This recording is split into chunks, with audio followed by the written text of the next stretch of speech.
Chapter 21, Wind Release Jutsu 2. It took just 10 days for Fujin to learn the 5-rank E Wind Release Jutsu. With one more month of vacation still remaining, he started training for the rank D Jutsu. He revamped his plans thinking, my initial plans were to learn in order of their importance, but since I'm able to learn at such a quick pace, let's just learn in the order of ease of learning them. So let's do Breakthrough Jutsu first. And follow it up with Dust Cloud Jutsu and Gale Surge. On getting all the required data from the library, he began the training for Breakthrough Jutsu. The initial process was very similar to Gale Jutsu. Only the amount of chakra he had to gather was larger. The winds generated needed to have much more power. Also, the winds had to be made sharper to cause damage. On his initial few tries, the result was only as good as Gale Jutsu, but he could clearly see where he should improve. In merely 15 minutes, he was able to expel a stronger gust of wind from his mouth. He noted, it ain't very powerful yet, but its damage should be damn good if paired with a fire jutsu. Anyways, this jutsu will require a lot of work. The process of gathering chakra as well as the process of converting chakra into wind should be faster. The chakra gathered should be larger as well to increase the damage done. He practiced it for 7 days, until he got the hang of the jutsu. He also tested it on a poor tree, which resulted in it losing the majority of its leaves and many branches. His thoughts were, that's good. Though it probably won't kill anyone, it can easily injure most genins. The next day he grabbed the scroll for Dust Cloud Jutsu and memorized it. This jutsu was incredibly easy. Its process was similar to Breakthrough Jutsu, just that it had to be focused on the ground to lift the dust above. It also had some aspects of wind levitation jutsu to ensure that the dust cloud existed for a longer time. He was able to raise a dust cloud on his very first try, however it lasted a very short time. Properly incorporating the wind levitation aspect took a few hours. But by the end of the day the progress was sufficient. The next day he began training for Gale Surge Jutsu. It was almost the opposite of wind retrieving jutsu. Here he had to distill the air around him with his chakra, and then suddenly release it up to 3 meters in a direction. In a way it resembled the almighty push of Nagato. Of course the power was extremely lacking. This jutsu didn't really provide a very good defense. However, Fujin's reason for learning this jutsu was due to a couple of ideas he had with it. The first being to increase the range and power of this jutsu, and the second was to be able to release wind in every direction around him. That way this jutsu could become incredibly disruptive. If the range and power is increased, then it'll be perfect to create a nuisance on a battlefield, whereas an omnidirectional release would be helpful in case he's ever surrounded by enemies. It again took him only a day to learn this jutsu and practice it to an acceptable level. On the next day he started learning the wind explosion jutsu. He treated this jutsu as a practice for his Rasengan later on. Here he had to gather the wind and shape it into a spherical form and infuse a little chakra in it. That was the difference between it and Rasengan. Rasengan was purely made of chakra, whereas this jutsu was majorly made of wind and only had a small percent of chakra in it. Since the amount of chakra was low, these spheres could be launched at the enemy. Since he was already practicing for Rasengan, this jutsu became much easier to learn. Within a couple of hours he was able to get the jutsu right for the first time. After trying it for a few times on nearby trees, he concluded, though the chakra infused in the winds explodes, it is not what causes the damage. The damage is caused by the winds, which become lethal after the explosion. They can cause a large amount of cuts and some of them can be very deep. I tried to infuse more chakra to increase the power of the explosion, however it didn't work as the wind sphere couldn't move as fast or as long distance. Even if I increase the amount of winds to maintain the ratio of chakra to wind, the sphere still becomes very bulky and no longer has the same speed. He sighed. I guess upgrading it would be a very complex task. Anyways, I should instead try to change my point of view. Perhaps I should try to combine this jutsu in the wind clone jutsu. If the wind clones can explode in this manner, then it will transform into a killing strike. The practice for wind explosion jutsu continued for a week. After the first day, Fujin stopped improving the wind sphere and instead focused on increasing his speed of forming the sphere and the speed of launching the spheres. His goal was to be able to launch these explosive spheres one after another without any breaks. That way, though it won't be a killing blow, it'll still cause a lot of damage to anyone who couldn't dodge or block these spheres. It could also cause death due to having lost too much blood.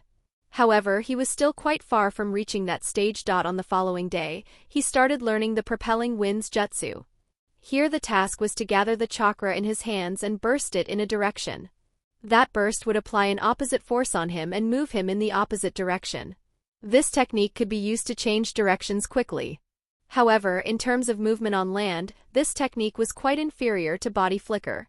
Its advantage lay when the user's feet weren't on ground, as this jutsu was very convenient to use while in air. Thanks to all his training over the past month, creating bursts was very easy. The issue was in controlling the amount of movement he had. Also, his footwork needed a lot of adjustments. To employ this jutsu, one had to be very light on his feet and allow himself to be pushed back by the burst. While he could control the amount of force of the burst, the force applied back changed in accordance to how much pressure was applied on his feet. That was incredibly hard to control. On the third day of its training, he managed to bypass this issue by using two tactics. The first was he would slightly jump in the direction where he wanted to go to and then use the burst to push him there. The second was to use the burst and then force his feet off the ground instantly, which would make him move out of the way. However, the control for the second one was lacking a lot. It would cause him to flip in the air a couple of times, which could be dangerous in a fight if the enemy followed and persisted with his or her attack. He trained to improve his control over this jutsu for 6 days, after which he was happy with his progress. That night after dinner, he decided to sit down and think about his current status. He thought, in the last 32 days I have learnt 5 rank E wind release jutsus and 5 rank D wind release jutsus. Including the 3 basic ninjutsu, body flicker and shadow clones, I now knew 15 jutsus in all.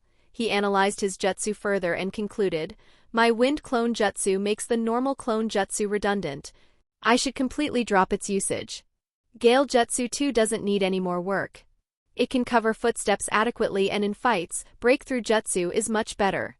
That leaves 13 jutsus. Even though I have learnt them, if I talk about truly mastering a jutsu, then I have probably mastered just one jutsu, which is body flicker jutsu, on which I spent 10 whole months. Next, I should focus on mastering these wind release jutsus, especially to perform them without hand signs. Even though the body flicker jutsu took 10 months to master, if I have learnt anything in the last 1 month, it's that either my talent in wind nature is extremely high, or these wind release jutsus were very easy. So mastering them shouldn't take very long. I could also upgrade my substitution jutsu by substituting with my wind clone rather than nearby logs or other objects. Other than that, I could also try to combine wind clone and wind explosion jutsu. Similarly, I should experiment trying to use body flicker and wind propelling jutsu simultaneously. If body flicker jutsu could freely change directions, then it will be extremely lethal. And I still have to learn to strengthen my weapons using wind chakra. After thinking about these ideas, Fujin decided to think how he could get his hands on rank C jutsu. He thought, I'm not sure if I can get access to rank C and rank B jutsu anytime soon. I could ask Genki, but even if I am successful, I don't think he'd give me more than 2 or 3 jutsu. And that'll also attract a lot of attention. I could ask Hiruzen for access to higher sections in the library after the 3rd year exam, but I'm doubtful that he'd agree. Even if he did agree, I will probably be monitored when I enter the library. And if they see me reading those high-ranked jutsus, they may have someone keep an eye on me. That would mean that I can't practice ninjutsu secretly like I do right now. And if they sent someone good enough to avoid me from sensing him, that would mean my skills would be known to Hiruzen and soon to Danzo. He sighed. Leave it, let's follow stability. There's no point in taking such a huge risk. If I master all my current jutsu and also a few earth release jutsu and can't progress any further, then I can consider graduating early. Over the past year, he had thought quite a bit about graduating early. His thoughts were, initially I thought that graduating early would attract a lot of attention. Perhaps it still would in Naruto's generation. But right now, graduating early seems to be highly supported and even encouraged by teachers. In the last 2 years, there were many who graduated after their 4th or 5th year in the academy. A few even graduated after the 3rd year. I guess the village wants to have new ninjas join in their ranks as soon as possible. Which is why it may be encouraged right now. Though if someone graduates at 6 or 7, then it'll still attract a lot of attention. During this vacation, Fujin had almost entirely focused on ninjutsu. His routine was workout in the morning and then ninjutsu training the whole day. When he ran out of chakra, then he would practice meditation or practice shuriken throwing. Everything else was halted. Fujin decided to continue practicing his wind jutsus in the last week of vacation. However, he started additional training. He started trying to hit his wind clones with shurikens in order to improve his skill at it. Though he wasn't sure whether to be upset about his shuriken throwing skills or be happy at his clone's speed and maneuverability, as he didn't manage to hit his wind clone even once. However, he did improve at a rapid pace. Chapter 22, Fuin Jutsu. The third year started after the vacation. This year, Genki focused on other crucial aspects of a ninja apart from fighting capabilities. Fujin was a bit surprised that he didn't push for any more advanced jutsu, but on thinking for a bit, he understood more than half of the class isn't able to keep up. Considering that he asked me to learn wind nature, I'm guessing he gave similar advice to others who could keep up. This way, the struggling ones would catch up and the students who are performing well can reach the next level. I guess they want to ensure that every single kid from this class becomes a capable ninja to fill up the void left by the dead. Still, from his speech, it seems like everything will be taught in this year itself. After the lectures were over, Fujin went to the library. He went in Section E and picked up the scroll named Introduction to Fuin Jutsu. He recalled reading it a couple of years back. He read it once again, this time properly. On reading, he analyzed, Fuin Jutsu contains two parts. The first is the writing part. However, this has two parts as well. First, the language. Fuin Jutsu has special symbols which I have to understand before attempting to make seals. I will need to learn to draw each symbol properly as well as infuse my chakra in the mentioned manner. Any mistakes would make the seal fail and could cause unintended complexities if the seal did something else. This is actually very similar to hand signs, just that the number of symbols is much higher. The symbols serve various functions. The main function I can see is its ability to produce an element. There are symbols for each of the 5 elements, and symbols which can suppress or enhance them. There are also symbols to control time and space. A simple storage seal has a lot of space symbols, whereas a complex one will not only have space symbols, but also time symbols to ensure that time slows down in that storage seal. The second was the logic part. This part is very similar to coding on Earth. Since I know coding, this part is easier for me. However, it ain't much of an advantage. Coding is pretty easy to learn. I'm sure the brighter kids from my class could pick it up within a week or two. After the writing part, the next part was to mold my chakra to create what the seal is used for. For a simple sealing scroll, I would have to create that storage space with the help of the symbols and also set up the conditions for activating the seal. Sigh, this is pretty complicated. Anyways, let's start. I should start with the symbols, but there are hundreds of them. It'll take months if I try to learn them all. So I'll just pick a seal and learn its symbols. That way I could monitor my progress. After analyzing all the seals in the scroll, he decided to learn the most used seal, the storage seal. It used 16 types of symbols. Majority of it were different types of space symbols. A few increased the amount of space in the seal, some restricted the space in order to maintain the boundaries, some ensured that the space stayed stable, and so on. He drew the required symbols perfectly on a spare scroll. And also took down notes related to it. He had seen a few others do the same in the library, so he wasn't worried about getting into trouble, though he was very surprised at Konoha's magnanimity. Once that was done, he left the library. He went to the market and transformed in an alleyway. After searching for a bit, he found the shop he was looking for. There he bought the special ink required for Fuin Jutsu as well as special scrolls for the same. The scrolls were made of a special material. It was much sturdier and could apparently last for centuries if not damaged by external force. It could easily bear the chakra applied to it while seals were inscribed on it. The special ink, on the other hand, would make infusing chakra much easier. Trying to make the symbols with normal ink was a lot harder to do. However, there was another substitute for this special ink. That was the blood of a ninja. These items were quite expensive though. The scrolls cost 60 ryo each and a small bottle of ink cost 100 ryo. He bought 5 bottles of ink and 5 scrolls to practice. He sighed thinking, I hope these last a few months at least. I only have 4,370 ryo left with me. He then went home and on reaching there, he made a shadow clone. A couple of months of crazy physical training, high amount of meditation and constant ninjutsu training, till he dropped due to lack of chakra had resulted in a high rate of growth of his chakra. It had increased by around 25%. It implied that he could now make 2 shadow clones if he wanted to. However, both will barely have any chakra to do anything. If he made one shadow clone with exactly 50% chakra, then that shadow clone could last till his chakra dropped to 32% of Fujin's max chakra. So effectively, it had more than doubled the shadow clone's usable chakra. Fujin and his clone started the work on the first symbol. After trying it for half an hour, Fujin confirmed, "As I thought, the amount of chakra needed to practice this is quite low. This is good news for me as my shadow clone will last a lot longer. Calculating from my clone's remaining chakra, I'd say he'll be able to last 4 hours while practicing these symbols." After an hour's practice, he dispelled his clone. On dispelling it, he got all the memories from the clone, along with a minor headache. He created another shadow clone. This time the clone practiced the symbol for 2 hours, took a break of 2 hours, then practiced it again for 1 hour, and then took another 1-hour break followed by 1-hour practice. Fujin went out to practice shuriken throwing on a wind clone and increasing the radius of his chakra field. He didn't practice any ninjutsu as practicing it with only half his chakra wouldn't last very long. After 7 hours, he dispelled his clone. This time the headache was a bit worse but still bearable. However, recalling Hiruzen's instructions, he decided to sleep. He was very happy with what he had done today. After waking up early the next morning, he thought, "Excellent, the experiment was successful. Now that my shadow clone can last 7 hours and practice these symbols for 4 hours, I can leave my shadow clone at home and it can keep practicing Fuinjutsu while I'm at the academy.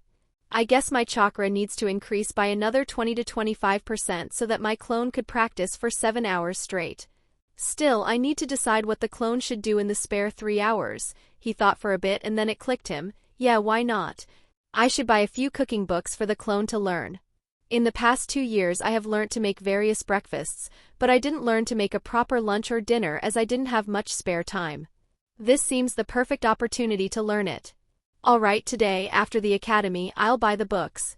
Happy at the possibility of finally being able to eat delicious meals, he decided to analyze his daily routine. "So with this sorted, I will continue to do my physical training in the morning. During lectures my clone can practice Fuinjutsu, while my main body pays attention for important lectures and work on my chakra field in the remaining time. After the lecture is over I'll have to return home, dispel the clone and take a short, probably an hour's sleep. Then I can practice my ninjutsu and shuriken throwing." And the year continued in this manner. Genki taught a lot of practical knowledge that was needed for ninjas. And Fujin continued his hard training. Fujin did note that the class was a bit more serious this year. He thought, I guess his one-on-one talks had a good effect. After 6 months, Fujin was able to do the rank E wind release jutsus with no hand signs, only the wind clone needed a single hand sign. Among rank D he could do wind propelling jutsu without hand signs. However, the rest required 1 or 2 hand signs. 23 days before the exams for the 3rd year were up, he managed to do all but 2 without hand signs. Only Dust Cloud Jutsu still required a couple of hand signs and Wind Clones still required 1 hand sign. Similarly, Shadow Clone 2 had dropped to just 1 hand sign, the Clone Seal, which he wasn't able to do without hand signs. His Breakthrough Jutsu and Wind Explosion Jutsu now were able to do much higher damage, and all the other Wind Release Jutsus had been mastered to a certain extent. It took his clone 3 months to master those 16 symbols and another month to successfully make a storage seal. It took another month of practice to be able to do it comfortably without any mistakes. He had spent 4,000 Ryo on the materials till then, leaving him only with a little over 2,000 Ryo with him. He had created 5 proper sealing scrolls. Each time when he bought the materials, he had bought it from different shops under different disguises. Of the 5 shopkeepers he met, he had observed that one of them seemed greedy and with loose morals. He thought, I can't continue the expenditure on Fuinjutsu. Probably another 4 months before I'm totally broke. So I'll have to sell my scrolls. Trouble is, whom to sell? I can't give out my identity and I'm not sure if any shopkeeper will agree to buy without knowing the seller. Sigh, I'll have to approach the one with low morals and greedy nature. Luckily, one of the shopkeepers fits the bill. Unless he has put up a facade, so I should take some precautions. Preferably, I should send a clone under transformation jutsu. Chapter 23, The First Deal. Over the next few days he had his shadow clone spy on the shopkeeper. Genki's training for stealth was really helpful during this period. His name was Jing. He was probably in his 40s. The clone observed his actions and his movements to see whether he is a hidden ninja. He had already tried to sense his chakra, it was merely at the civilian level. Fujin wondered if at some point in the past, Konoha conducted a drive to unlock chakra of a lot of people. He also observed his dealings with other customers, where he keeps his inventory, where he keeps his cash and so on. The spying was quite sucky. Full as on one lucky instance, he heard Jing bargaining with his supplier on the price of some of the items. On hearing them talk, he understood that the supplier sold an explosion tag to him for 500 Ryo and storage scroll for 1,200 each, while he sold the storage scroll for 1,500 Ryo and the explosion tags for 750 Ryo to his customers.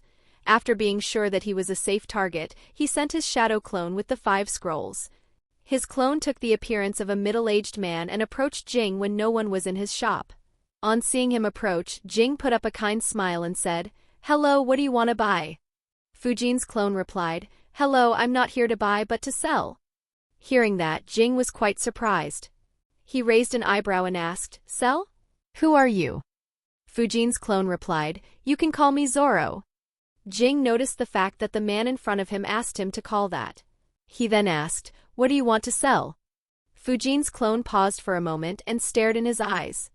He then said, "Storage scrolls." Jing, trying to gain an upper hand in any negotiations, said dismissively, "I already have 3 suppliers for storage scrolls, why should I buy from you?"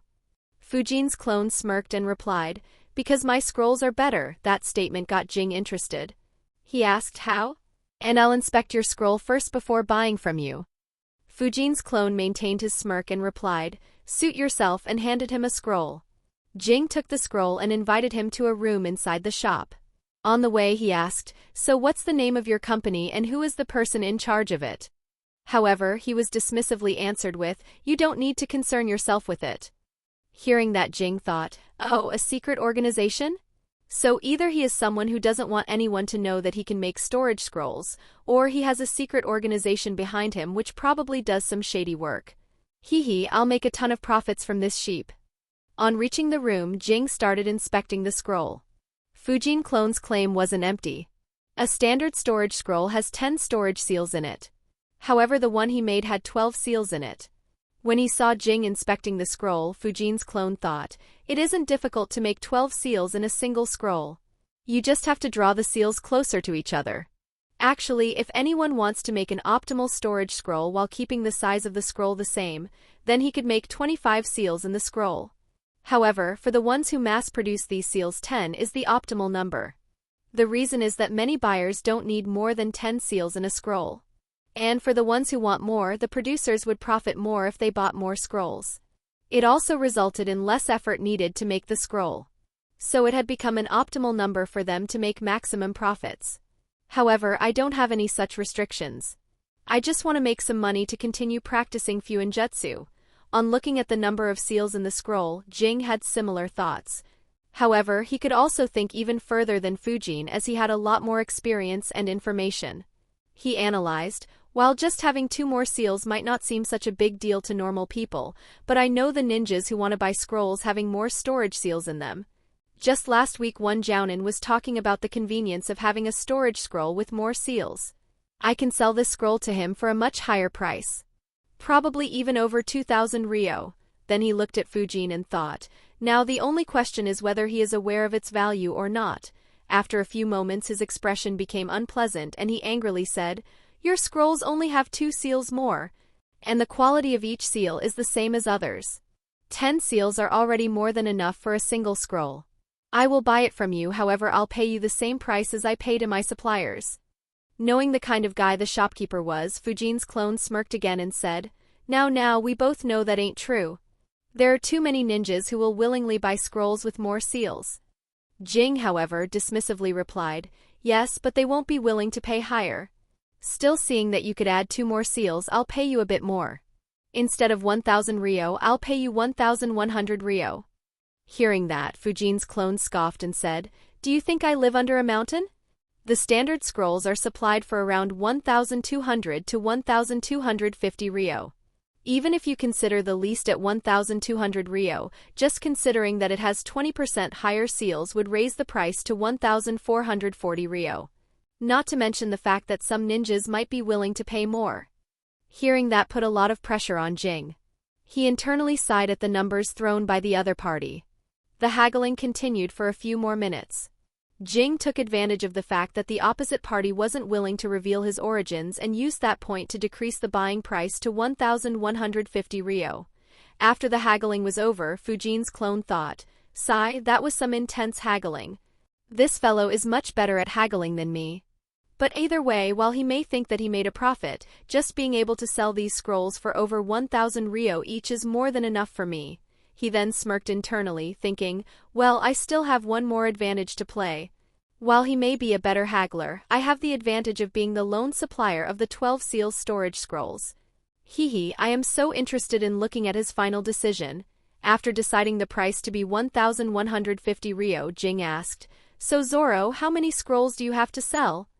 Fujin's clone didn't reply, instead he placed 4 scrolls in front of him.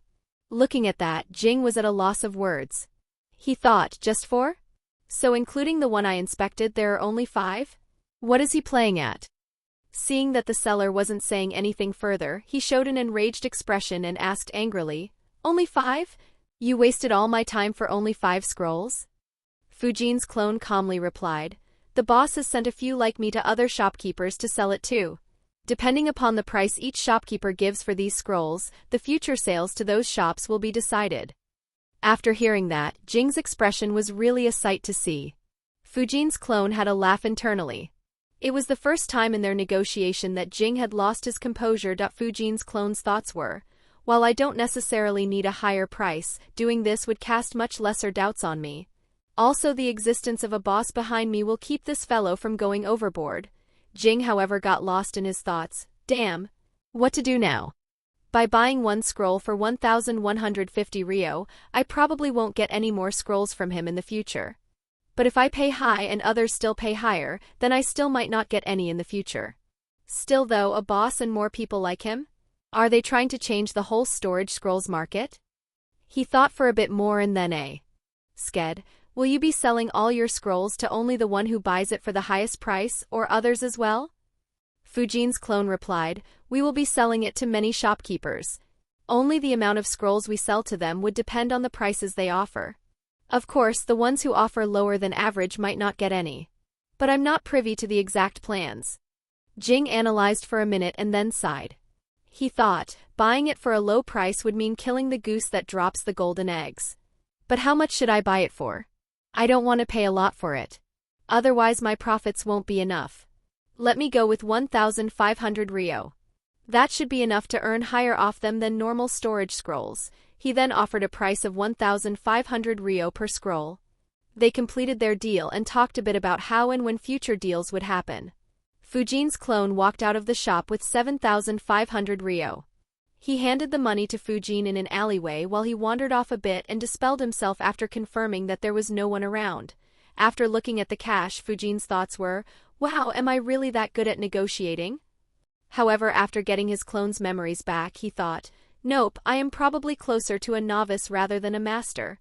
It was just that the final bluff was too much of a temptation for him to ignore. Probably he also thought that a powerful organization might be behind me, which threatened him a bit. Well, whatever, this is good cash. I should consider selling scrolls often to him. He then went to a few other shops under different disguises to buy materials. He bought 30 bottles of ink, 25 scrolls, and 200 blank paper tags. The blank paper tags cost 10 ryo each. So in all, he spent 6,500 ryo on the materials. He then bought some meat and returned home. He thought, now that I do have some cash, I should definitely increase my meat consumption. The meat business here is entirely dominated by the Akimichi clan. All the shops which sell meat belong to them. I wonder if it is because they are good at it due to economy of scale, or if they were given monopoly over this business when they joined Konoha. After that day, Fujin began learning other seals too. He learned a few basic ones like heat seal, cool seal, hard seal, soft seal, shock seal, and wet seal. These seals used elemental symbols. However, the number of symbols required was much lower as compared to a storage seal, as these did very basic things. The heat seal could only be used to warm a room, while the cool seal absorbed heat from the surroundings to make the room cooler. Shock seal could apply a small electric shock, but it was very harmless too, as Fujin could bear that shock without any issue. Hard seal was used to harden a surface or an object, whereas soft seal did the reverse. Wet seal was used to gather the moisture from the air and make the surface it had been stuck to wet. All these seals had to be made on a paper tag, and to use it, it would have to be applied on a surface and be activated. The elemental seals had a requirement of the creator being able to use those elements. But since these seals were very basic, he could do it despite not having mastered fire, water, and lightning natures. In all, it took him 4.5 months to learn all these seals. During this time, he also started selling 20 storage scrolls to Jing every month for 30,000 ryo. He kept the amount low so that the major suppliers of storage scrolls won't be annoyed by him and try to find him. On the other hand, Jing was very happy too, as he could sell these scrolls for around 2,300 ryo.by the time third year's exams were up. Fujin had saved over 100,000 ryo. Chapter 24, Graduation Exam. In the third year, Genki had focused entirely on the basic skills. It made this year a lot more fun. After having taught one skill entirely, he used to come up with games so that everyone would get used to using it. For instance, after teaching how to move stealthily, he gave everyone 29 tags with their roll numbers written on it. Everyone had to put these tags on the backs of other 29 students and avoid others putting those tags on their own back. Thanks to Fujin being a censor, no one managed to put any tag on his back. The few who tried to sneak up got a punch or an elbow to their face, while hunting wild animals had resulted in most students making some really funny faces. Killing an animal didn't create an issue for everyone, though Fujin did sigh thinking, I never thought that my first kill in this world would be a freaking rabbit. The fun part, according to Genki, which he enjoyed the most, was having everyone cut open the animal they hunted, clean it and prepare it for cooking. An act that disgusted most of the students, including Fujin, as he had never done anything like this in his earlier life. Only Nobu was completely unaffected, and in order to make everyone learn cooking properly, Genki banned bringing lunch to the academy for a few days. Their lunch was the wild animal they cooked. Later in the year, he also introduced tree climbing as a chakra control exercise for his students. In this manner, the year progressed. 1 week before the final exams, Genki dropped the news that surprised Fujin. He thought, while I did know about it, for the announcement to be made this suddenly is surprising. Genki had announced, if there is anyone among you who wants to attempt the graduation exam, then let me know within the next 3 days. However, by the end of the day, Genki did regret announcing that right in the morning. He sighed, damn, I should have announced it when the lectures ended. No one paid attention to today's lectures. After going home, Fujin thought hard about it. On analyzing, he concluded, there's still a lot more for me to learn. Right now my wind jutsus, basic jutsus, shadow clones, body flicker, shuriken throwing and taijutsu has progressed to the level that I'm satisfied with. But I still have to learn earth release jutsus. And also need to work on sword skills and genjutsu. As for fuinjutsu, though it has been coming along well, I still haven't started on the intermediate level seals which are available in section D of the library. And there's also Rasengan still left to master. Also, while graduating will ensure that I won't have to waste time in the academy, but since Konoha currently is suffering a shortage of ninjas, I suppose my free time might be curtailed rather than getting more time to train. Also, the missions might have more risk than usual, especially with the Third War still fresh in everyone's minds. Alright then, I won't participate in it. While the top scorer not attempting the graduation exam might raise questions, it's better than dying on some rank C mission gone wrong. However, unlike Fujin, the other kids from his class were perfectly brainwashed by the will of fire, and hence many were interested in participating in the graduation exam. However, knowing that they won't be able to pass, many parents didn't. Look, if you've actually made it this far into the video and you're still here, come on then, hit subscribe. And honestly, if you think a friend of yours would like this, go on and share it with them. It really helps out. Right, I'm done. I'll get out of your hair now so you can get back to the good stuff. But seriously, stick around till the end. It's well worth it. Allow their children to take part in the exams. In the end, there were 7 students who decided to participate in the graduation exam. Yori, Nobu, Teru, Hoka, a civilian kid, and the 2 from Aburame and Hataki clans decided to attempt the exam. Fujin did see that Genki was a bit disappointed in him not attempting the graduation exam. But he was relieved as Genki didn't talk with him on the matter. The graduation exam was around a week after the third year exam. The third year exam went as usual. A few more parameters were added to the exam based on the skills that Genki had taught in this year. This year, the reward from the Hokage was also dependent on the graduation exam performance. That pretty much meant that Fujin won't get any rewards for rank 1.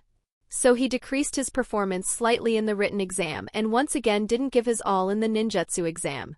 So in the end he only ranked 4th. Teru ranked 1st, followed by Nobu and then Hana. Fujin was actually very grateful that Hana wasn't attempting the graduation exam. While he wasn't aware of the reason, it meant that he wasn't the only one with high scores who wasn't attempting the graduation exam. Unknown to him, however, Hana was extremely upset that her parents didn't allow her to become a ninja so soon. A week later, the graduation exam was conducted. For the students from the elite classes, the exam was very similar to normal exams. Only it was more comprehensive.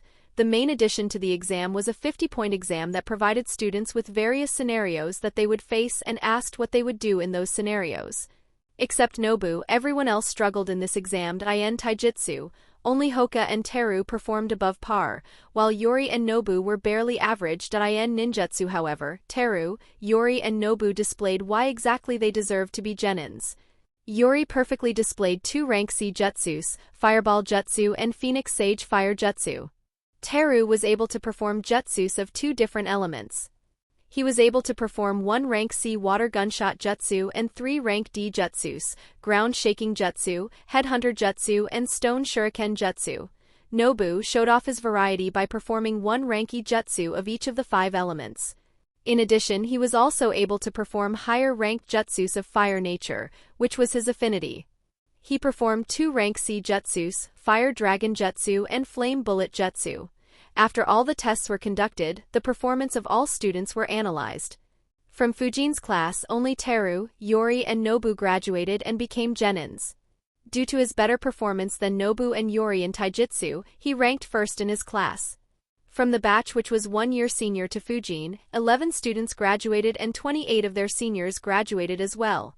However, Fujin was oblivious to all these developments.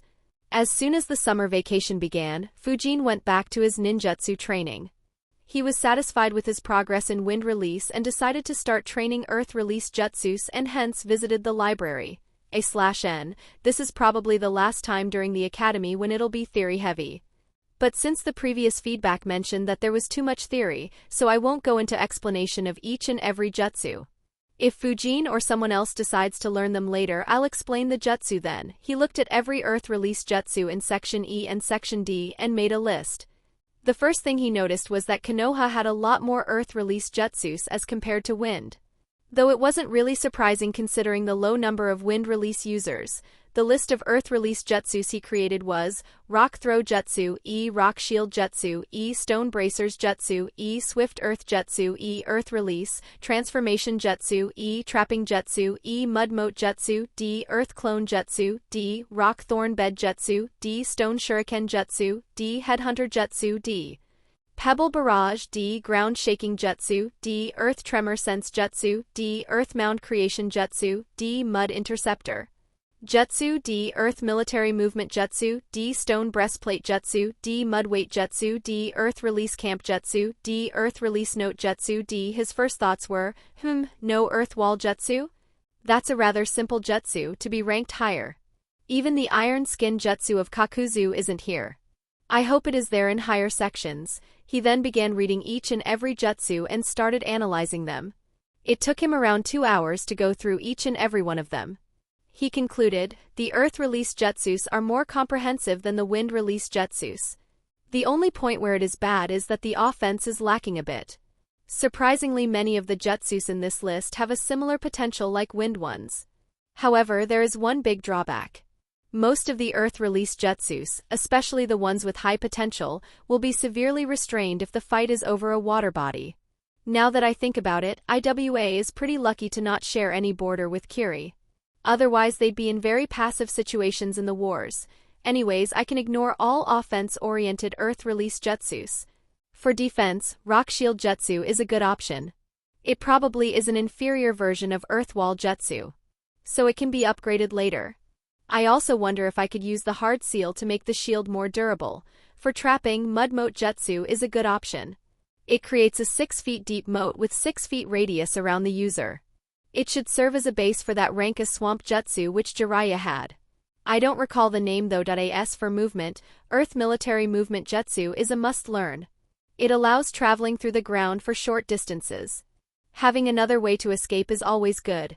Earth release, camp jutsu is pretty handy too. It can make a cave within mountains. There are a few small hills in the village, like the one where there is a waterfall. I could try this jutsu somewhere near there. Also, these 4 jutsus make a neat combo. I could use camp jutsu to build a cave within a mountain. Then use rock shield jutsu to hide the entrance. Prepare a moat around the mountain, and if anyone manages to find the cave, then I can escape with Earth military movement jutsu. He began his training for the Earth release jutsus. While he hadn't honed his Earth nature as much as Wind nature, he still had honed it a lot. He could crumble boulders to dust in just a few seconds. That's why he managed to learn them very quickly. However, they were a bit tougher to learn when compared to Wind Release Jutsus. He learnt Rock Shield Jutsu within a few minutes, and then spent a couple of days on it to increase the size and durability of the rock shield that he used to raise from the ground. He also attempted to apply the hard seal on the rock shield he raised. It increased the durability of the shield. However, applying the seal and activating it took around 1.5 seconds to pull off, something he might not have in a fight. The camp jutsu was learnt within a day. Though the cave was a bit dusty, he could just use breakthrough jutsu to clean up all the dust. He could also use the rock shield jutsu to cover up the entrance if he wanted to hide. Though he had to leave a small space open in order for air to circulate. He didn't bother perfecting this jutsu as there was no need for it right now. The next was the mud moat jutsu. It had an aspect of water nature as well. So it took him close to a week to learn it. He would need to improve his water nature if he had to improve this jutsu further. So he decided to leave this matter for his future self. And lastly, he practiced Earth military movement jutsu. This one was quite difficult to learn. The jutsu involved moving through the ground like he is swimming. So he had to soften the ground a lot to be able to do that. It took him 11 days to pull it off successfully for the first time. It took another 2 weeks for him to be able to move around more freely. He was only limited by the amount of oxygen he had underground. The softening of the ground resulted in some oxygen entering underground, however it was very limited. He stopped when he was able to move 100 meters. He thought, alright, the Earth release jutsus have been learnt, though I still need to work more on Rock Shield Jutsu and Earth Military Movement Jutsu. However, I can do that slowly over the next year. Next, I need to learn Chakra Flow. He went to the library to learn about it. Chapter 25, Chakra Flow. He visited the library and searched in all 4 sections he had access to. Surprisingly, he didn't find a single scroll on what he wanted. He thought, this is surprising.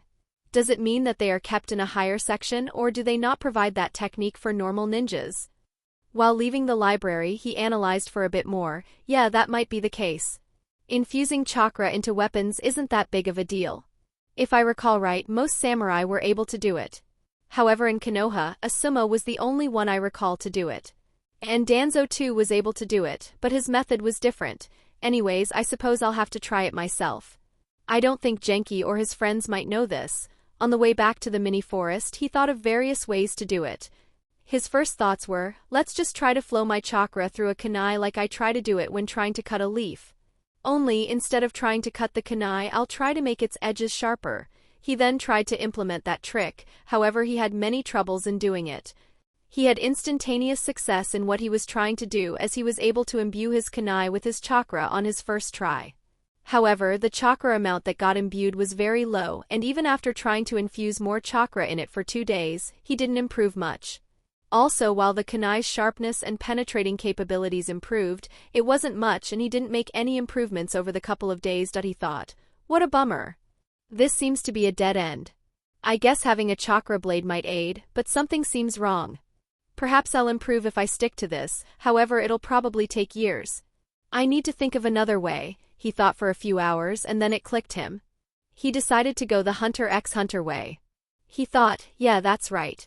I could try the similar way as in Hunter x Hunter. I'll first try to release my chakra and coat it all over my body. And then try and extend that coat to cover a kunai I'm holding. While the method is very inefficient, it should allow me to learn it faster. Once I'm able to do it, I'll have to practice doing it without coating my body and directly infusing chakra into the kunai. coating the entire body with chakra wasn't something any ninja preferred to do. The reason was simple: insufficient chakra. Doing it would exhaust the chakra of the user very quickly. From what Fujin could recall, apart from the Jinchurikis, only the Raikages coated their body with chakra. Others would at most coat a body part or weapons to enhance them. Fujin began training in the new way. And it was very exhausting. In merely 7 minutes he ran out of chakra. However, he could see that he was making some progress in extending his chakra to his kunai. It was slow but a steady growth he observed in 7 minutes. He guessed that in around 10 attempts, he'll be able to perfectly coat the kunai with his chakra. However, with the chakra exhaustion, he could probably only train it around 3 or 4 times in a day. Not to mention, there was much more to do after coating the kunai with his chakra. Not wanting to waste weeks on this, he decided to buy soldier pills. After resting for a couple of hours, he went to his home to get cash and then left to buy the pills. He transformed in an alleyway and went to a shop that sold soldier pills. Soldier pills were extremely useful for a ninja. When he read it the first time, he was a bit amazed by it. A top-quality soldier pill could provide around 30 times the chakra of an average jounin. And it didn't do it right away, but provided the chakra in small parts, every hour, consistently over 3 days. It also released enzymes which stimulated the ninja to stay awake for 3 days. That's why someone who consumed a soldier pill could fight for 3 days straight. Unknown to Fujin, there were also better soldier pills, but they were custom-made for top ninjas and not available for everyone. Fujin decided to buy soldier pills of medium quality. These were mostly used by chunins. Fujin's own chakra reserve now was much higher than an average fresh genin. It was probably better than an average genin. In the next year, his chakra reserve should grow to the same level as the weaker chunin academy teachers. Despite not yet having chunin-level chakra reserves, he still decided to buy medium-quality soldier pills because of how exhausting the training was. He bought 5 pills, for a total of 10,000 ryo. The prices did make him curse out and also thank the fact that he had started learning Fuinjutsu. The next 3 days he trained a lot. On the first day itself he was able to coat his kunai with chakra. He then charged it with wind nature, and that had an immediate impact on the kunai's sharpness and penetrating power. The chakra extended the kunai's range by 5 centimeters. He experimented a bit with his new ability. He thought, excellent, I can cut through branches like I am cutting through thin air. While I can't cut a tree, it's because the size of the kunai is too small. With a sword even that shouldn't be an issue. The kunai is also able to penetrate deep within a boulder. I recall Naruto and Asuma being able to penetrate through a boulder in one of the fillers, so I could try that. Honestly, if an enemy underestimates me and tries to block the kunai, then he'll be very badly injured. But I do need to reduce the amount of chakra I need to do this. The next part of the training should be to directly try to coat the kunai without coating my whole body too. So how should I proceed? Thought for a bit and then concluded, just directly trying to coat it will probably end up in failure.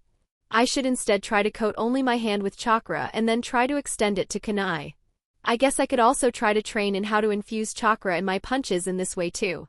While it won't be Tsunade level, the power of chakra-infused punches should completely outmatch the power of normal punches.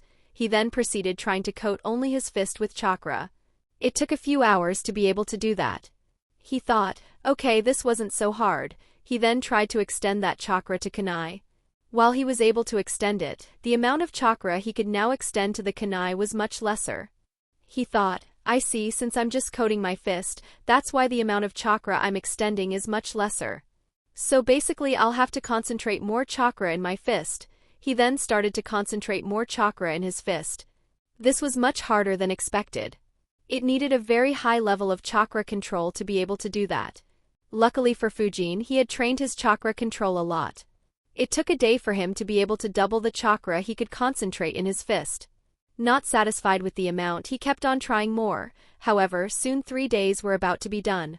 Hence he decided to rush back home before it. As soon as it was 3 days, exhaustion hit him real hard.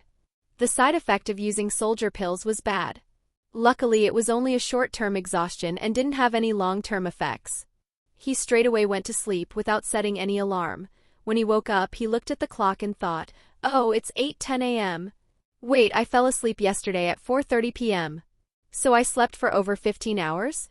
Damn, the exhaustion hits hard. Also, I'm very hungry right now. After brushing and cleaning up, he grabbed a couple of ration bars and ate them. He did his morning workout, though it was 3 hours late, and decided to go out to eat meat for lunch in Yakiniku-Q. He rested for the rest of the day and the next day continued his training. It took another 3 days for him to double the amount of chakra he could concentrate in his fist again. He thought, wow, I wonder how strong my punch is now. Let's test out on a boulder. On punching the boulder, a lot of cracks appeared on the boulder, but Fujin was screaming internally, bloody hell. This hurts like a bitch. After a few moments he checked his fist and thought, wow, there are no visible injuries. Though it hurt a heck of a lot, it didn't cause any bleeding or injury. It only caused a few small scratches. I guess I have really become strong. He spent the next 15 days increasing the amount of chakra he could infuse in his kunai, and also making the chakra much sharper. While just infusing wind chakra in it had made it very potent, he had to shape his chakra to form a thin edge that aligned with the edges of his kunai for maximum effect. By the time the vacation was over, his kunai could penetrate through 3-4 meters wide boulders and get stuck in the 4th boulder. And the range of his kunai due to chakra flow was increased by 15 centimeters. However, he noticed that once he was able to increase the amount of chakra infused in the kunai and make it much sharper, it started to deteriorate the condition of his kunai. 2 days before the vacation was over, the kunai with which he was practicing with crumbled. He sighed, thinking, well, it was a kunai I picked up in the forest. I wonder if a new kunai will last longer. I guess I'll need to buy a few kunai later on. I should also check on the prices of chakra blades. The day before the academy started, he visited the best weapon store in Konoha to look for chakra blades. He hadn't transformed this time and just went in as an enthusiast. The reason was that he wanted to show an interest in it and the fact that the shopkeeper was a retired ninja whose chakra was almost twice that of Genki. The prices, however, shocked him. He thought, what the fuck? A small chakra knife costs 2 million ryo? Heck, why didn't Kakuzu steal Asuma's chakra blades instead? And though they don't have any chakra swords, the details in the book say that the cheapest one costs 7.5 million ryo. The prices got him thinking, damn, what should I do? The costs are too high. If I focused a lot on Fuinjutsu and sold a lot of seals, I might be able to make that much in a year or two, but it'll attract a lot of attention. Not to mention that the chakra swords have to be custom-made, so trying to get it with a random disguise will most probably not work. I really doubt that the village won't pay any attention to such a big purchase. If I wait till I can earn by doing missions, I doubt I can earn this much till I am able to do rank missions. That's a long time away. He thought for a bit more and then it clicked. That's right, I do have the option of asking it as a reward from Hiruzen. This year I'll train a lot to dual-wield swords. And even show off my training a bit to show everyone how interested I'm in swords. And Genki knows that my nature affinity is wind. So they will get the hint, though there are 2 main problems. The first being that pretty much everyone will know about it.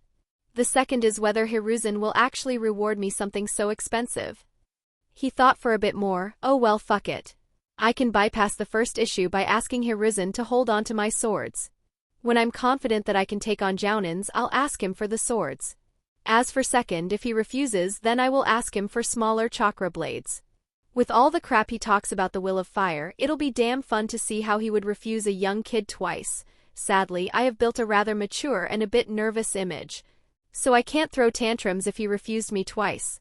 Though I'll definitely have my revenge if he says no twice despite boring me for hours year after year with his brainwashing speech. If he declines, then in the future I'll fund Naruto's pranks by supplying him with various seals.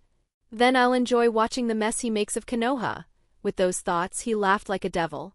If Hiruzen was aware of Fujin's thoughts, he'd have probably shivered. /n, apologies for the delay. Deciding how to go about chakra flow took some time. Chapter 26, Getting a Rank C Jutsu. The next day, the 4th year in the academy started. Not having paid any attention to the graduation exam, and wanting to get the information, he decided to go a bit early to the academy. He reached the class at 7:45 a.m. On reaching, he saw that 24 kids were already there. And there were 3 new faces. He looked around the class and didn't see Teru, Yori and Nobu in the class. He then went to Hoka, sat beside him and asked, "Morning. What happened in the graduation exam?" Hoka's mood first soured as he hadn't passed. But on realizing, he looked at Fujin in disbelief. "You don't know?" Fujin shook his head. Hoka continued, "Have you been living under a rock?" Fujin replied, "Nope, just under trees." Hoka gave him a deadpan expression. Fujin asked again, "Well, are you gonna talk today?" Hoka then showed a sad face and answered, "I failed. Only Teru, Nobu and Yori passed." Fujin, having expected that, nodded. He then asked about what happened in the exams. Hoka gave a summary of what all happened. Despite already knowing the possibility, he sighed at the fact that those three could perform rank C jutsu. He thought, sigh, I guess being in a top clan or being backed by a crazy old fellow has its benefits. Fujin then asked whether those three formed a Genin squad. However, Hoka replied, no, Teru and Yori were placed together in a squad with someone a year older. No idea where Nobu went, but I haven't heard about him after the exam. Fujin thought, I see. I guess Danzo inducted him into the route. Though I am surprised that he didn't take Nobu when he was 3 to 4 years old itself. He then asked, so what's up with the three new guys? Hoka dismissively replied, no idea. Seeing Hoka unconcerned about the new guys, Fujin thought, he isn't the right guy to ask this. He is very aloof if it doesn't involve taijutsu. But this much information is enough. I wonder if I could use this info to get a few C-rank jutsus from Genki. After the talk, Fujin decided to continue sitting there for the rest of the day. While he didn't make much of a relationship with his classmates, due to constant spars, his relationship with Hoka and Teru was better than others. Surprisingly today, Genki didn't enter the class alone, but was also accompanied by an old man. When he entered, everyone stood up and greeted him, as he was the headmaster of the academy. After entering, he first made some small talk. Then he started talking about the will of fire. And finally, he asked the students to try to graduate this year. Fujin was quite surprised with this. He only had one thought, wow, they are really desperate. After he left, Fujin thought, I guess not participating this year is not an option. Then again, I have learnt most of the things I can. Only Genjutsu and learning swords are left. And the second book of Fuinjutsu is still left. Still, if they are this desperate, I might actually have a shot at chakra swords. After that, the headmaster introduced the three new kids. He said, since 3 of your classmates have already become Genin, we have transferred 3 students from other divisions to your class. So be friends with them. The 3 kids introduced themselves to the class. They were the top 3 among the remaining 400 students of their year.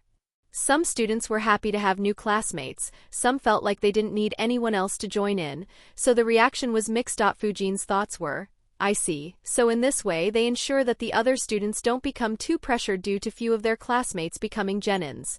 The 3 kids will ensure that the absence of the ones who graduated isn't always felt, but they will still serve as a benchmark for the rest. Also, the new kids in this class will have to work much harder. If they keep up, they'll become quite strong in the future. It's a pretty smart move. While Fujin was acknowledging the ingenuity of the move, one person in the class was extremely unhappy, and almost crying too. That person would be the class teacher. Genki thought, I taught everything I had to teach to all these kids last year itself. All I had to do was to wait until they absorbed everything and passed the graduation exam. But now I have to again teach these new kids everything. While he was depressed and lost in his thoughts, he had a thought that horrified him. Wait, so if this year more students pass out, does that mean more students will join the class and I will have to teach them again? His shoulders dropped on having that thought. He really was depressed. He sighed, this isn't what I signed up for. After introducing the new kids, the headmaster left. Genki then announced the syllabus and it surprised Fujin once again. Genki said, this year your main focus will be to master everything I taught you guys in the last 2 years. The 3 basic ninjutsu as well as the basic skills I taught you. In addition to it, I will also teach you 5 new ranky jutsus. They will be Fire Release, 1 Jutsu, Wind Release, Gale Jutsu, Lightning Release, Static String Jutsu, Earth Release, Rock Shield Jutsu and Water Release, Fish Spit. These jutsus aren't compulsory for you to learn in order to graduate, however, they will be very helpful to you if you are able to use them. I've already explained nature affinities to you last year. So I'll check your nature later, and at the very least you'll have to learn the jutsu of your affinity. Learning all 5 will help you if you decide to graduate early. Your former classmate Nobu was able to perform all 5 of these jutsus.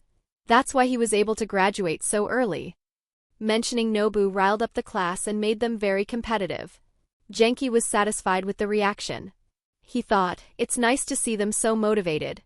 I should be thankful to Nobu for performing this during the previous year's exam. Else I might not have decided to do this, Fujin thought. Well, this is surprising. I didn't think Genki would teach jutsus of all the 5 elements. But it isn't much of a concern for me. I already know 2 of those 5 jutsus. After the class was over, Fujin grabbed a sparring sword from the academy and started practicing swinging it. He had 2 basic ideas, which is why he wanted to learn using swords. The first one was to infuse wind chakra in his swords, make them incredibly sharp so that he could cut his enemies down, even if they block it with their weapons. It would make him incredibly deadly in close combat. The second idea was to shoot out slashes or thrusts at mid-range, similar to what Zoro and Mihawk did in One Piece. Of the 2 ideas, the first one seemed very realistic. Fujin was confident in being able to do that very soon.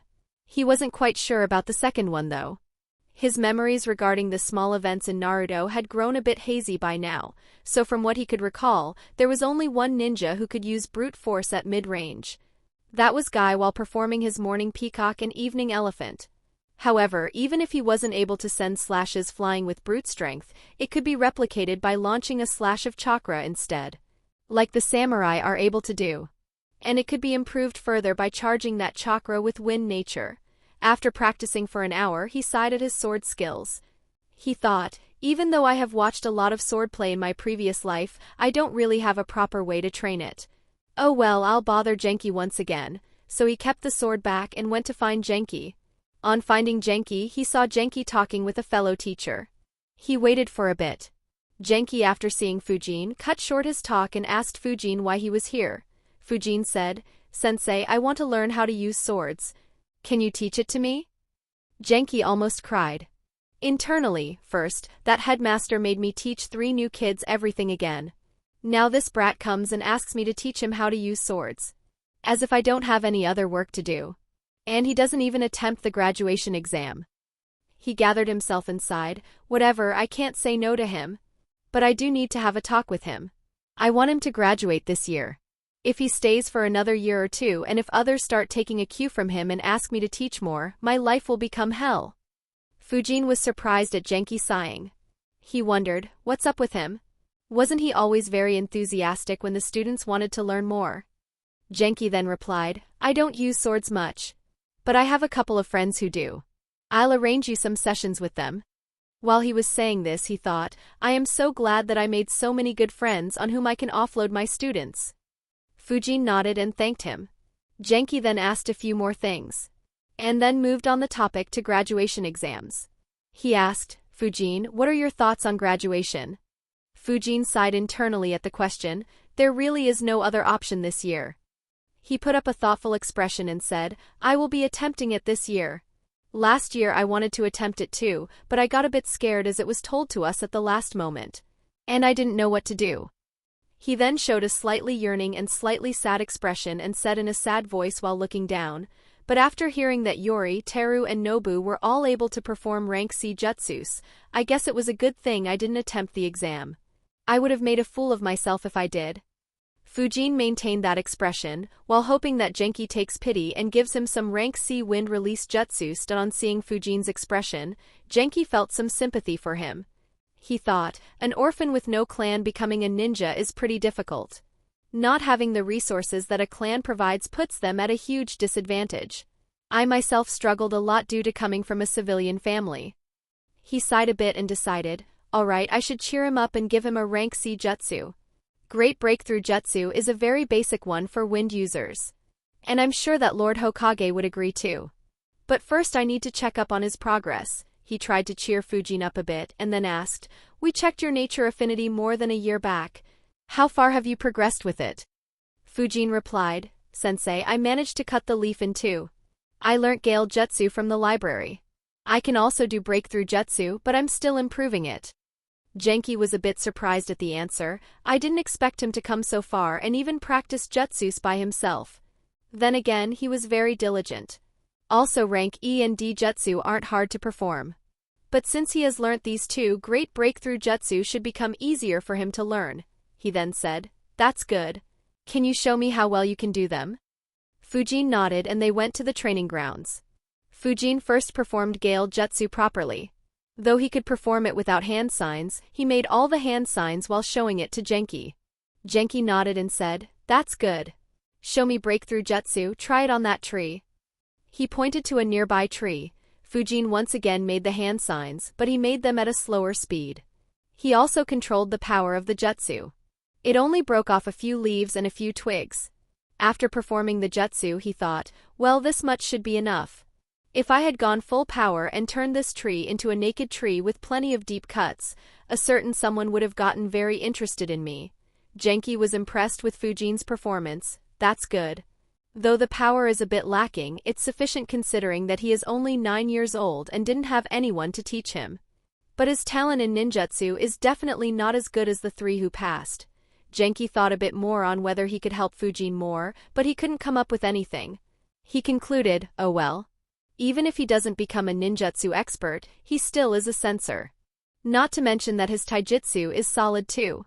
And though his ninjutsu ain't very good, the wind element makes fire stronger. So between his sensor skills and wind jutsus, he will provide a lot of utility to his squad. So becoming a special jounin within a decade shouldn't be an issue for him. He might even become a jounin if he grows well. On concluding his thoughts, he said, "Nice work, Fujin. Both the jutsu have been learnt very well. Though you should work on increasing their power." Fujin nodded and said, "Yes, sensei." Genki continued, "Don't worry about rank C jutsu. I'll see if I can get one for you." Fujin quickly thanked him. The next day, Genki, after taking Hirizen's permission, handed the scroll for Great Breakthrough Jutsu to Fujin. He said, "This jutsu is the next stage of breakthrough jutsu. Learn it properly, it'll help you to graduate." Fujin thanked him again. Chapter 27, Kenjutsu. From the next day, Fujin restarted his Fuinjutsu practice by leaving a clone back home. He hadn't practiced it much in the last 2 months as he couldn't leave clones behind when he did ninjutsu training. He still had a few basic seals to learn. Fujin guessed that it'll take another 2 to 3 months to be done with them. Then he could move on to the next scroll. One dilemma he had was whether he should leave 1 or 2 shadow clones back home. Since the time he had started to practice shadow clones, his chakra had grown to over 3 times. According to the scroll, if a shadow clone could use 2/3 of its chakra before dispelling, only then it is considered a proper shadow clone. According to that logic, Fujin could make only 1 proper shadow clone. However, practicing Fuinjutsu for 7 hours didn't require that much chakra. So he could leave 2 shadow clones if he wanted to. On analyzing, he decided, for now let's just leave 1 clone. I'll see how the academy goes for the first week and then decide. The day after that, Genki handed Fujin the scroll for Great Breakthrough Jutsu. Fujin started learning it the very same day. It was very similar to Breakthrough Jutsu. Just had a lot more power. He managed to learn it on the very same day. Though there was still a lot of room for improvement. The power had to be increased a lot, and hand signs had to be reduced to 0. He recalled, "I remember Orochimaru making a mess of the forest in the Chunin exams with this jutsu. So there's a lot more I need to do to increase its power. But at least this jutsu is learnt. I'll keep the scroll with me for 3 weeks and then return it to Genki." Later in that week, Genki checked everyone's affinity. Unsurprisingly, most had the fire affinity. The remaining were split between the earth and water affinities. No one had the lightning affinity, and Fujin, whose affinity was already known, was the only one to have the wind affinity. Genki also explained the jutsus to the class. The lightning one basically just formed strings of lightning that could shock anyone it touched. But it lacked power and was pretty harmless overall. The water one involved spitting out 1 small jet of water. Fire release, 1 jutsu however surprised the whole class. While it was a simple jutsu that involved producing a heat ray with 1 finger, it was the most basic jutsu from a set of 6 jutsus. Each of the 6 jutsus built up on one another, and the last one was a very powerful rank jutsu. This information got Fujin very interested in the technique. Right now he had the knowledge of only 1 rank jutsu. Having another he could learn would increase his fire power a lot. However, he controlled his desire for the jutsu due to 2 reasons. He hadn't yet trained his fire nature, and this jutsu didn't seem like it could be enhanced with his wind release jutsus. In all, the 5 jutsus could be used alongside the basic skills Genki had taught. Fire release, 1 jutsu could start fires. Fish spit jutsu could douse it. Gale jutsu could cover tracks. Rock shield jutsu could defend and create a cover to hide. And static string jutsu could paralyze small animals for a minute or two. So they were pretty handy. Next week, Genki announced, "Today we will be learning about swordsmanship. I have invited a guest teacher to guide you." Genki had thought about this after Fujin asked him to teach him how to use swords. He concluded, swordplay training can be done by everyone. So it won't be fair to only arrange it for Fujin. If someone of the 30 students have innate talent for swordsmanship, then it'll be a good find. Even if no one has interest in it, just learning how to use another weapon would be helpful for them. I'll just talk to Lord Hokage and try and arrange someone for this job. Fujin was surprised by the announcement, but on thinking more he realized that it was very reasonable. Everyone went to the academy training grounds. On entering, they saw Genki talking with a tall, muscular guy who carried one sword on him. Genki introduced him. "He will be teaching you how to use swords. His name is Nakaya Michi. He is a chunin like me." Everyone greeted Michi respectfully. Michi first started by giving a background of swordplay. He gave a rather passionate speech about being a swordsman. He talked about the first and second Hokage using swords. He also talked about treating the sword as an extension of your body. Fujin was getting serious guy vibes from this guy. After 15 minutes of his speech, he then got to the basics of swordplay. He taught how to hold the sword, what stance to take, how to swing it, and so on. Fujin paid a lot of attention to his instructions. However, not everyone was interested in it. The students from Nara, Akimichi, Inazuka, Aburame, and Hyuga clans showed zero interest in it. After a week, Michi asked who all were interested in pursuing swordplay seriously. Aside from Fujin, only one civilian kid and one from the Hataki clan decided to practice it seriously. Michi talked to all three of them to understand more about them, and why they wanted to pursue swordsmanship and to what degree they wanted to learn it. On asking that question to Fujin, he replied, "I want to develop my swordplay as much as I can and make it my main mode of combat in close distance." Michi then praised and asked, "That's a good attitude. You'll be a fine swordsman one day. But do you have any ideas on how to proceed ahead in using swords?" Fujin wasn't sure what all options were available in Konoha. So he shook his head and said, "No, I am not aware. Can you tell me what all the paths that are available?" Michi replied, "Well, in Konoha we have a lot of dances that go along with swords. For example, I know the dance of Crescent Moon, which is one of the strongest kenjutsu in Konoha. There are many basic styles that you would need to learn before you can do this kenjutsu." Fujin blinked and replied with a question, "Dance?" Michi laughed out loud and then replied, "Well, they ain't exactly dances. They are just movements that have to be done in a particular pattern. That pattern helps you create some effects which are very lethal in a battle. Like some movements create after images, or make you disappear, or make it seem like you ain't moving. But since those movements seem like an elegant dance, it was termed as such." Fujin put up his thinking face and thought, "Well, I obviously know that. However, the dance, while having good effects, is in itself very restrictive. A good opponent can easily disrupt those movements. Baki could straight up defend it by having stronger defensive means. That's why that Hayate guy died so easily. Though if someone learns all these styles they could come up with a very advanced kenjutsu style, but that'll easily take a decade or more. Not the kind of time I have. I just want a straightforward approach with swords. High offensive power, enough proficiency to defend with the swords, and my agility to dodge or chase if need be. With wind chakra flow, just this much will be extremely lethal against any normal ninja. Now how to convey this to him? I can't just say that your styles are weak. I can't just say that if Madara asked you whether you can dance, and if you showed him your dance of Crescent Moon, then he might bang his head on the ground and go back to his grave. Wait, that doesn't sound like Madara. No, he might instead drop a few meteors. Yeah, that sounds like him," he then answered. "For now I don't want to learn the various dances. I just want to learn how to do a strong frontal assault with swords." He then paused for a few seconds and said, I don't know if it's possible or not, but is there any way to make the swords more lethal by using chakra or send flying slashes?" Fujin had to be very careful here. After all, the library had no mention of chakra flow. So he had to present it as his own idea. Michi was initially a bit disappointed with Fujin as he didn't want to learn the various sword styles of Leaf. But he was very surprised when he heard the question. Did this brat think about chakra flow by himself? Also, aren't those samurais able to send chakra flying in the form of slashes? This kid has a very innovative way of thinking. Sadly, I myself haven't learnt chakra flow or samurai saber techniques. He was a bit distressed over it. Now what to do? It's super embarrassing to tell him that I don't know it. Dance of Crescent Moon doesn't require chakra flow. Also, learning it will take a lot of time and effort, which is why most of us don't learn it. He thought a bit more and finally sighed and said, "What you are talking about is chakra flow. We send chakra through our swords to make them stronger. However, it is a very complicated technique and very few in Konoha know it.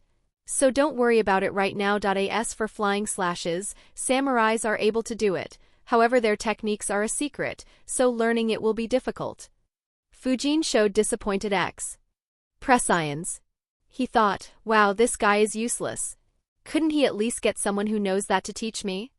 Looking at Fujin's disappointment, Michi consoled him saying, "But you don't need to worry, those are very high-level concepts and you could have an opportunity to learn them in the future. For now I'll drill all the basics in you."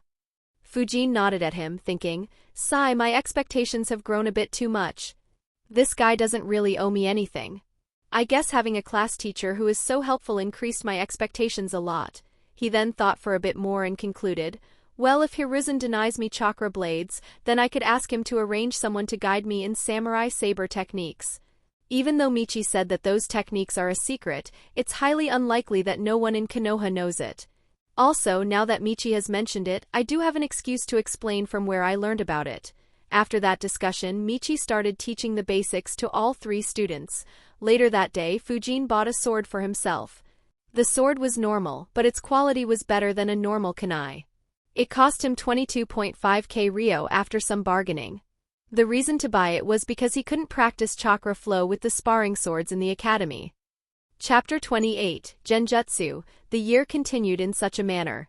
Michi did drill a lot of basics into Fujin, which Fujin absorbed like a sponge. As for the 5 basic elemental jutsus, Fujin didn't bother to learn them for now. From the second week, Fujin started to leave 2 clones back home to learn Fuinjutsu. This doubled his speed of learning Fuinjutsu. However, in order to not mess up his brain, both clones practiced the same symbol or seal. 1.5 month after the 4th year began, Fujin was done with the basic Fuinjutsu. In this period he also noted, since both my clones practice the same seal, it doesn't double my speed of learning. After dispelling both of them, I get the perspectives of the clones. Hence the base formed is much stronger, but it comes at the cost of the learning speed.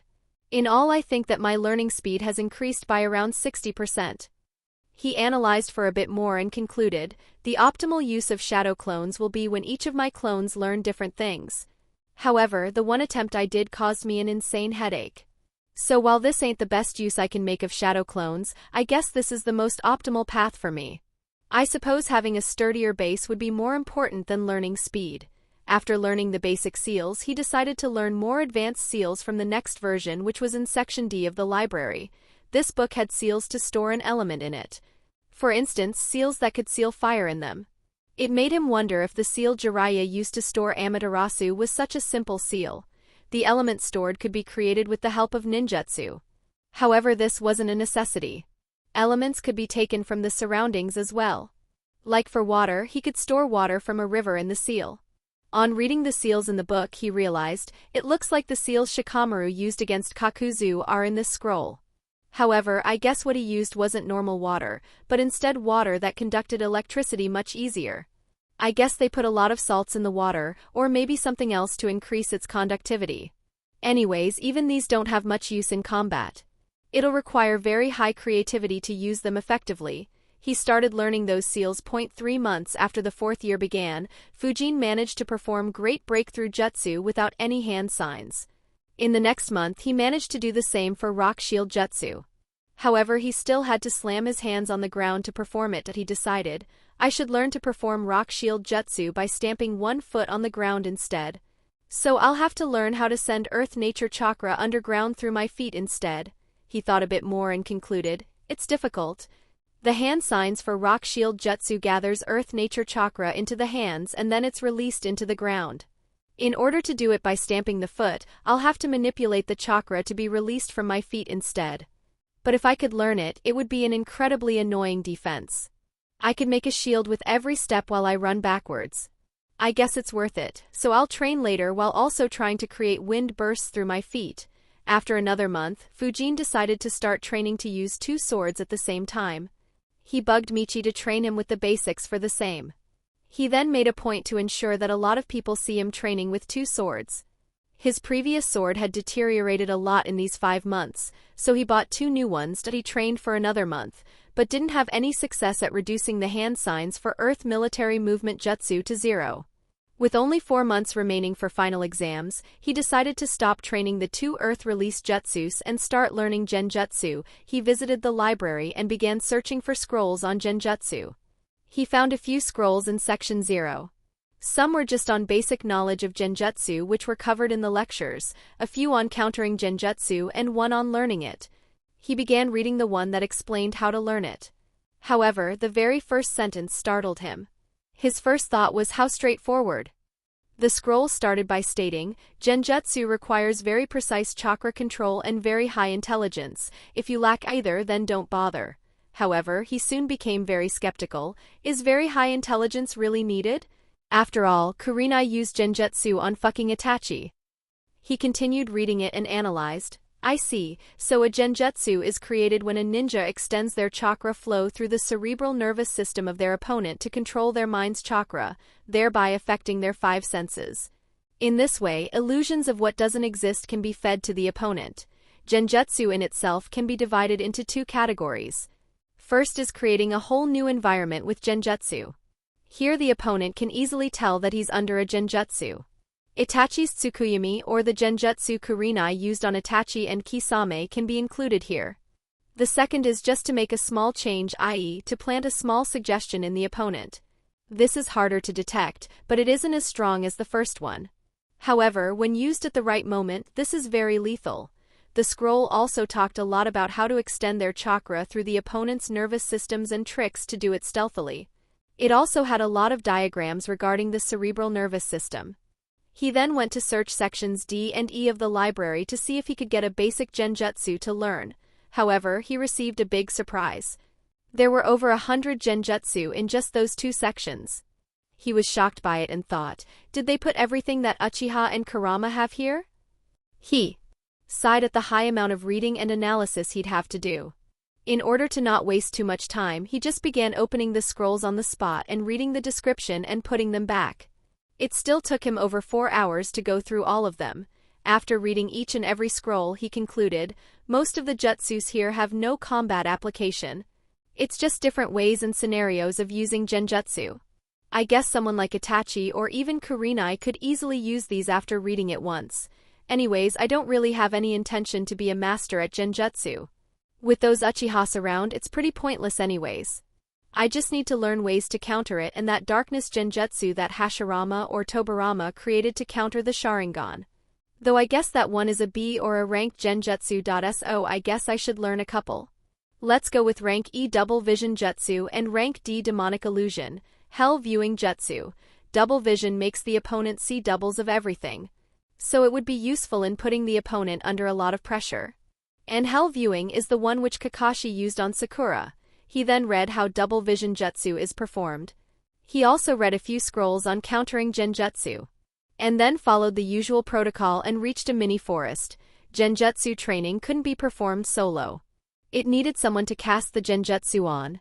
Otherwise its result will be entirely unknown. So he created a shadow clone to practice it. His plan was, I will try to cast a genjutsu on my clone. Once the clone dispels, I'll get all memories of what was experienced by the clone as well as my ability to cast a genjutsu. Also, the clone will try to resist the genjutsu and will try to release it. This way I can train in both casting and countering genjutsu at the same time. To counter genjutsu, a ninja had 2 ways. The first being to stop his chakra flow and disrupt it. And the second being to inflict pain upon yourself to break out of the genjutsu. Stabbing yourself with a kunai or biting the tongue or any other means were fine too. Of course a shadow clone couldn't use the 2ND way that he began by trying to affect his clone's cerebral nervous system with his chakra flow. He recalled all the diagrams he had seen and the ways to affect your opponent's cerebral nervous system with your chakra. It required extremely precise chakra control. He didn't have any success on day 1, but he kept practicing it, and it took him 16 days to be able to do it. After another 7 days, he was able to successfully use double vision jutsu on his clone. For double vision jutsu, after his chakra invaded his clone's nervous system, he had to affect his vision and double all inputs it received. The main point was to ensure that your chakra output is so low that the enemy doesn't sense it. His clone observed, "Wow, I can see doubles of everything. 2 of my main body, 2 trees for each one, even every pebble on the ground and the clouds too have doubled. Apart from that, the ground and sky seems normal. I guess because it is so large I can't make any difference between 1 or 2 of them. But regarding the doubles, I can't see much difference between them. If I hadn't already seen the surroundings, then I would have not noticed most of the things to be doubled. I just think that there are more pebbles on the ground, the forests are denser, and that there are more clouds in the sky than normal. I'd of course notice the peculiarity of seeing 2 main bodies though. So I guess if I am visible to the enemy while casting this genjutsu, the enemy would understand that something is wrong. Similarly, if there are more than 1 opponent, then it'll be identified very quickly too. Apart from this, even though my main body did suppress his chakra as much as he could, since I'm a sensor, I could actually sense his chakra trying to influence me." He then closed his eyes and tried to sense around him. "I see, since the genjutsu targeted my vision, only that was affected. If I try to sense, I only sense 1 main body. So this genjutsu won't work against sensors." The clone then stopped sensing and nodded to Fujin.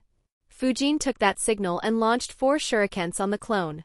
The clone saw them as 8 shurikens and thought, "I saw both the main bodies toss 4 shurikens each on me," and flickered around to dodge the shurikens. Fujin then used projectile control jutsu to have those shurikens chase his clone. Since he could see 8 shurikens, it was a bit tougher to dodge them. After half a minute, the clone used Gale Surge Jutsu to disrupt the main body's control over the shurikens. He then used Wind Retrieving Jutsu and pulled 2 shurikens towards himself and caught them with each hand. However, he was only able to catch one, while the other disappeared. The clone then dispelled himself and passed all the memories to Fujin. Fujin analyzed, "I see. The jutsu isn't as useful as I thought it'd be. The only use is when an enemy is all by himself, and I hide around him and target him with shurikens. Even that will only work if I get him to an unknown place where he won't observe any difference in his surroundings. Also, it won't work against sensors. One very important piece of information I got is that I can sense an enemy trying to influence me through genjutsu. The question is, did that happen because I am a noob when it comes to genjutsu, or can every sensor sense this passively? If I can, then this will become an excellent way to counter genjutsu. All I have to do is disrupt my chakra before the enemy completes his genjutsu. Of course, there will be limitations for this. I don't think this way would work against Sharingan as it performs genjutsu with only eye contact. However, I could sense genjutsu cast by others easily and disrupt it midway. Who knows, perhaps with practice it might even counter the Sharingan." He then resumed his practice. Only this time his clone would stop and disrupt his chakra after the genjutsu was casted. The clone managed to get it done within a day. On the next day, his clone would attempt to disrupt his chakra as soon as he felt Fujin's chakra invading his nervous system. Surprisingly, that only took a few hours to learn. Happy with the progress, he decided to move on to the next jutsu. Chapter 29, Combat Practice 1. Fujin started to learn Demonic Illusion, Hell Viewing Jutsu. This jutsu was more advanced than the previous one. In its simplest form, it affected the opponent's vision and showed him the view that the caster wanted to show him. Alongside that, the caster also had to affect the opponent to trigger fear and dread. This jutsu could be improved by influencing the opponent's sense of smell and hearing too. Fujin recalled, the genjutsu that Kakashi casted on Sakura had Sasuke asking her for help. So I guess he controlled her hearing too. I am not sure if he influenced her sense of smell too, then he could have added a stench of blood. He began practice for this jutsu. He practiced triggering his clone's fear and dread, and then influencing his sense of sound and smell. It took 7 days to get all these 3 down. He then had to work on creating an illusion, however he hit a roadblock. So what exactly am I afraid of? He thought for a bit. The only thing I fear right now is Danzo forcefully inducting me into root. But even then, it's not something I dread. I guess that's my good luck that I don't have any mental demons. He thought more, and then it finally clicked him. He casted the genjutsu on his clone.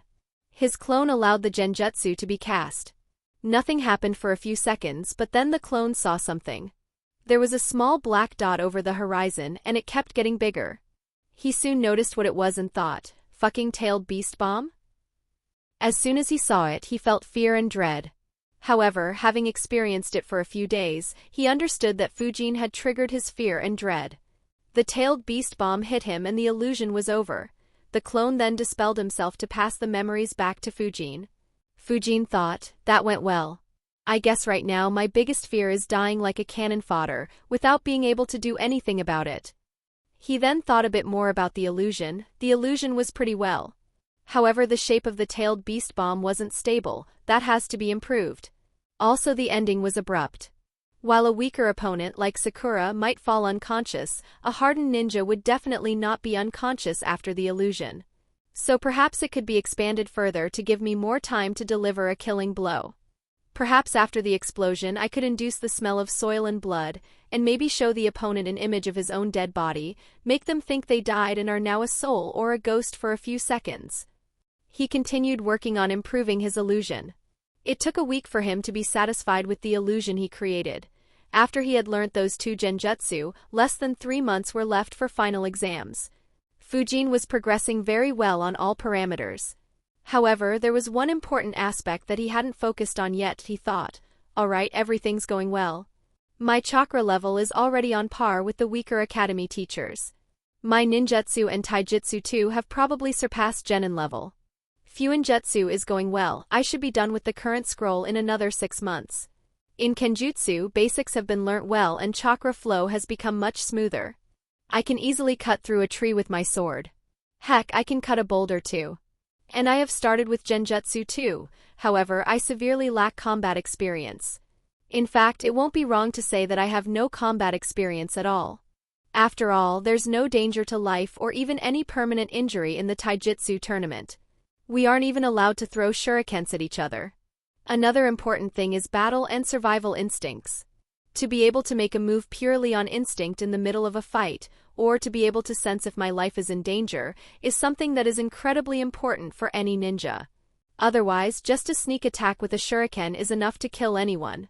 Luckily, my instincts are much stronger due to me being a sensor, however it ain't enough.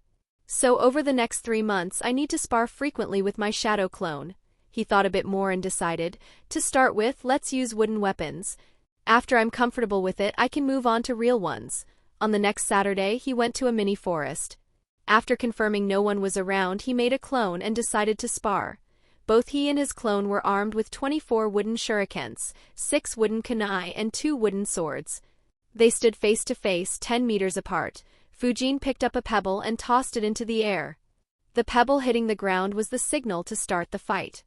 Since the clone was made after all the planning was done, there was no need for any dialogue. As soon as the pebble hit the ground, both Fujin and his clone jumped backwards and launched great breakthrough jutsu. The jutsus clashed with each other, creating a lot of sharp winds that broke a lot of branches. After launching the jutsu, both flickered away to stay out of the range of the jutsu. Once the winds started dying down, Fujin and his clone started observing the patterns within the winds. Fujin soon spotted an opportunity and thought, there! Quickly, he threw 3 shurikens in the winds. Due to the flow of the winds, they changed direction and were headed straight to the clone.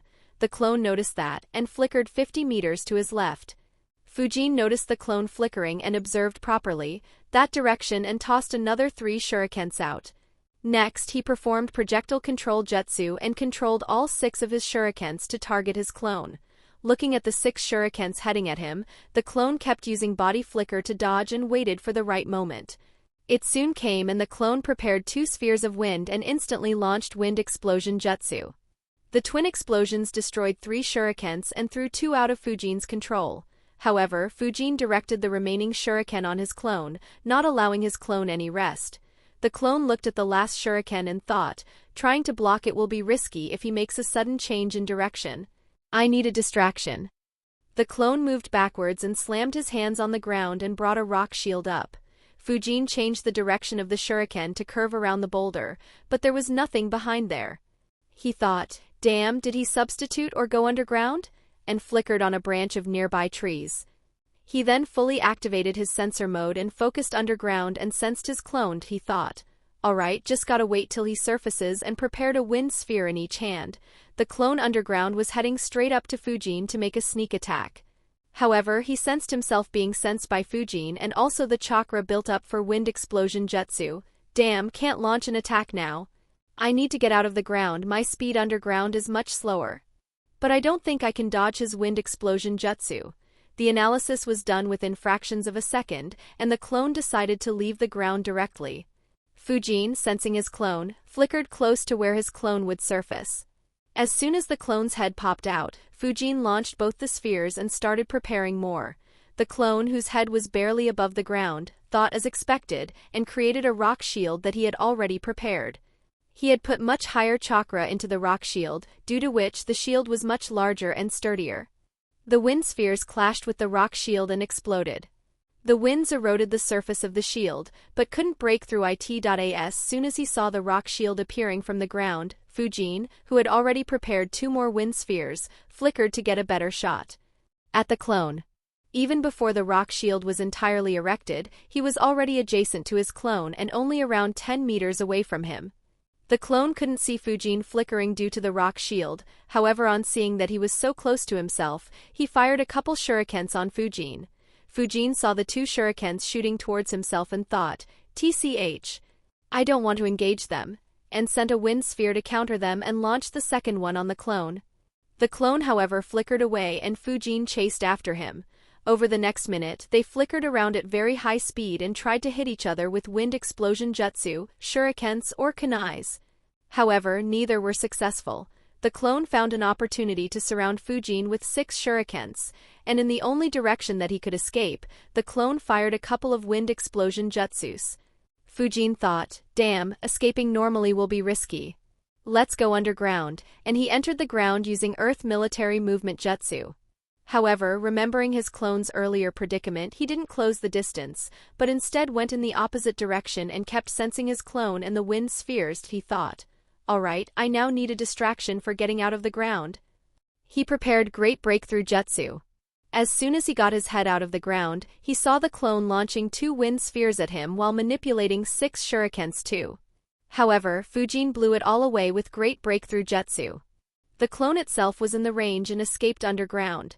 Fujin tracked his clone while thinking, I guess he'll try something similar as I did. I wonder if I could disrupt his underground movement.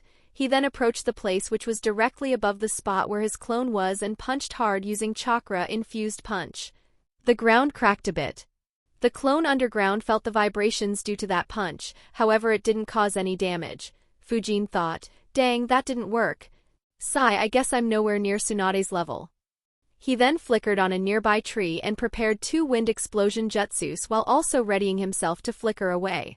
As he waited for his clone to surface, he thought, I really need to learn a way to force someone out of the ground. The ones I can think of are that jutsu which Inoki's son used and maybe flooding the ground with water to restrict access to air. The clone on the other hand too was planning, that was close. If I was stronger, then that punch could have dispelled me. So what do I do now? I can sense my main body has prepared wind explosion jutsus and is waiting for me to pop out. I don't think that the rock shield will work very well this time. He was still noticing when he felt something. Wait, I can breathe? I see, the cracks in the ground due to that punch allowed some air to seep in. I guess that sucks for the main body. Also, though I never thought about it, it's surprising that a shadow clone needs to breathe. I wonder if Tobirama couldn't create shadow clone jutsu without adding the ability to breathe, or did he add it just to improve its efficiency to perform infiltration missions? If it's the latter, then I need to find a way to remove the breathing requirement of the shadow clone. That way shadow clones could stay underground for hours. Anyways, now that I don't have any time pressure, I'll just wait here till I can come up with something good. After all, I don't have anything to deal with someone hiding underground. Fujin on the other hand kept on waiting on a tree branch for the clone to surface. After waiting for 5 minutes, his thoughts were, does a clone not need to breathe? Surely those cracks can't provide air all the way down, can it? Sigh, I really can't do anything. Only mud moat jutsu can have a chance, but its range is too short to work. I wonder if my clone has some strategy or is he just wasting time? He kept sensing the clone for another 5 minutes, and finally had enough and dispelled the clone. On getting the clone's memories, he sighed at the clone's tactic to wait patiently underground. Sigh, that's my clone all right. I remember that one Counter-Strike game I played in my previous life. Both my team and the enemies went at each other, and within 5 minutes all my teammates were dead and only 2 enemies were alive. They thought they won but then realized that they still had one more to kill. Poor guys tried to find me for 5 minutes straight. And finally when they entered the cave I was hidden in, I killed them. A/N. This was my first attempt at writing a fight. Please let me know how it was. Tips/criticisms are welcomed. Chapter 30, Combat Practice 2. Fujin began analyzing his spar. While ignoring the ending, the spar went quite well. However, it was mostly a mid-range fight. I used Great Breakthrough Jutsu and Wind Explosion Jutsu for offense, Projectile Control Jutsu to control the battlefield, Rock Shield Jutsu for defense and Body Flicker Jutsu and Earth Military Movement Jutsu for dodging. Wind Clones was another jutsu that could have been used, but we didn't due to the confusion it'd have created. Other jutsus didn't work in this fight. Actually, I did try to close the distance, however my clone ensured that we never got to fight in close range as he'd be dispelled with just one hit. So I couldn't use taijutsu or swords and I never got any opportunity to use wind-propelling jutsu. And casting genjutsu in such a high-paced battle was just not possible with my current skills. As for the areas of concern, it's definitely underground battles. I don't have any way to deal with an underground enemy, apart from going underground myself. But I don't have any skill in fighting underground anyways, so that'd be disadvantageous for me. Also, punching on the ground to crack it open is incredibly dumb. The enemy underground just gets better access to air. Apart from that, I also need a stronger offense. I guess I could have sent a kunai through the rock shield, but I couldn't do it with a wooden kunai. Either way, my current ninjutsu can't crack it. Also, I need to use flicker more properly. Both me and my clone at times flickered too far away. That kind of reset the tempo.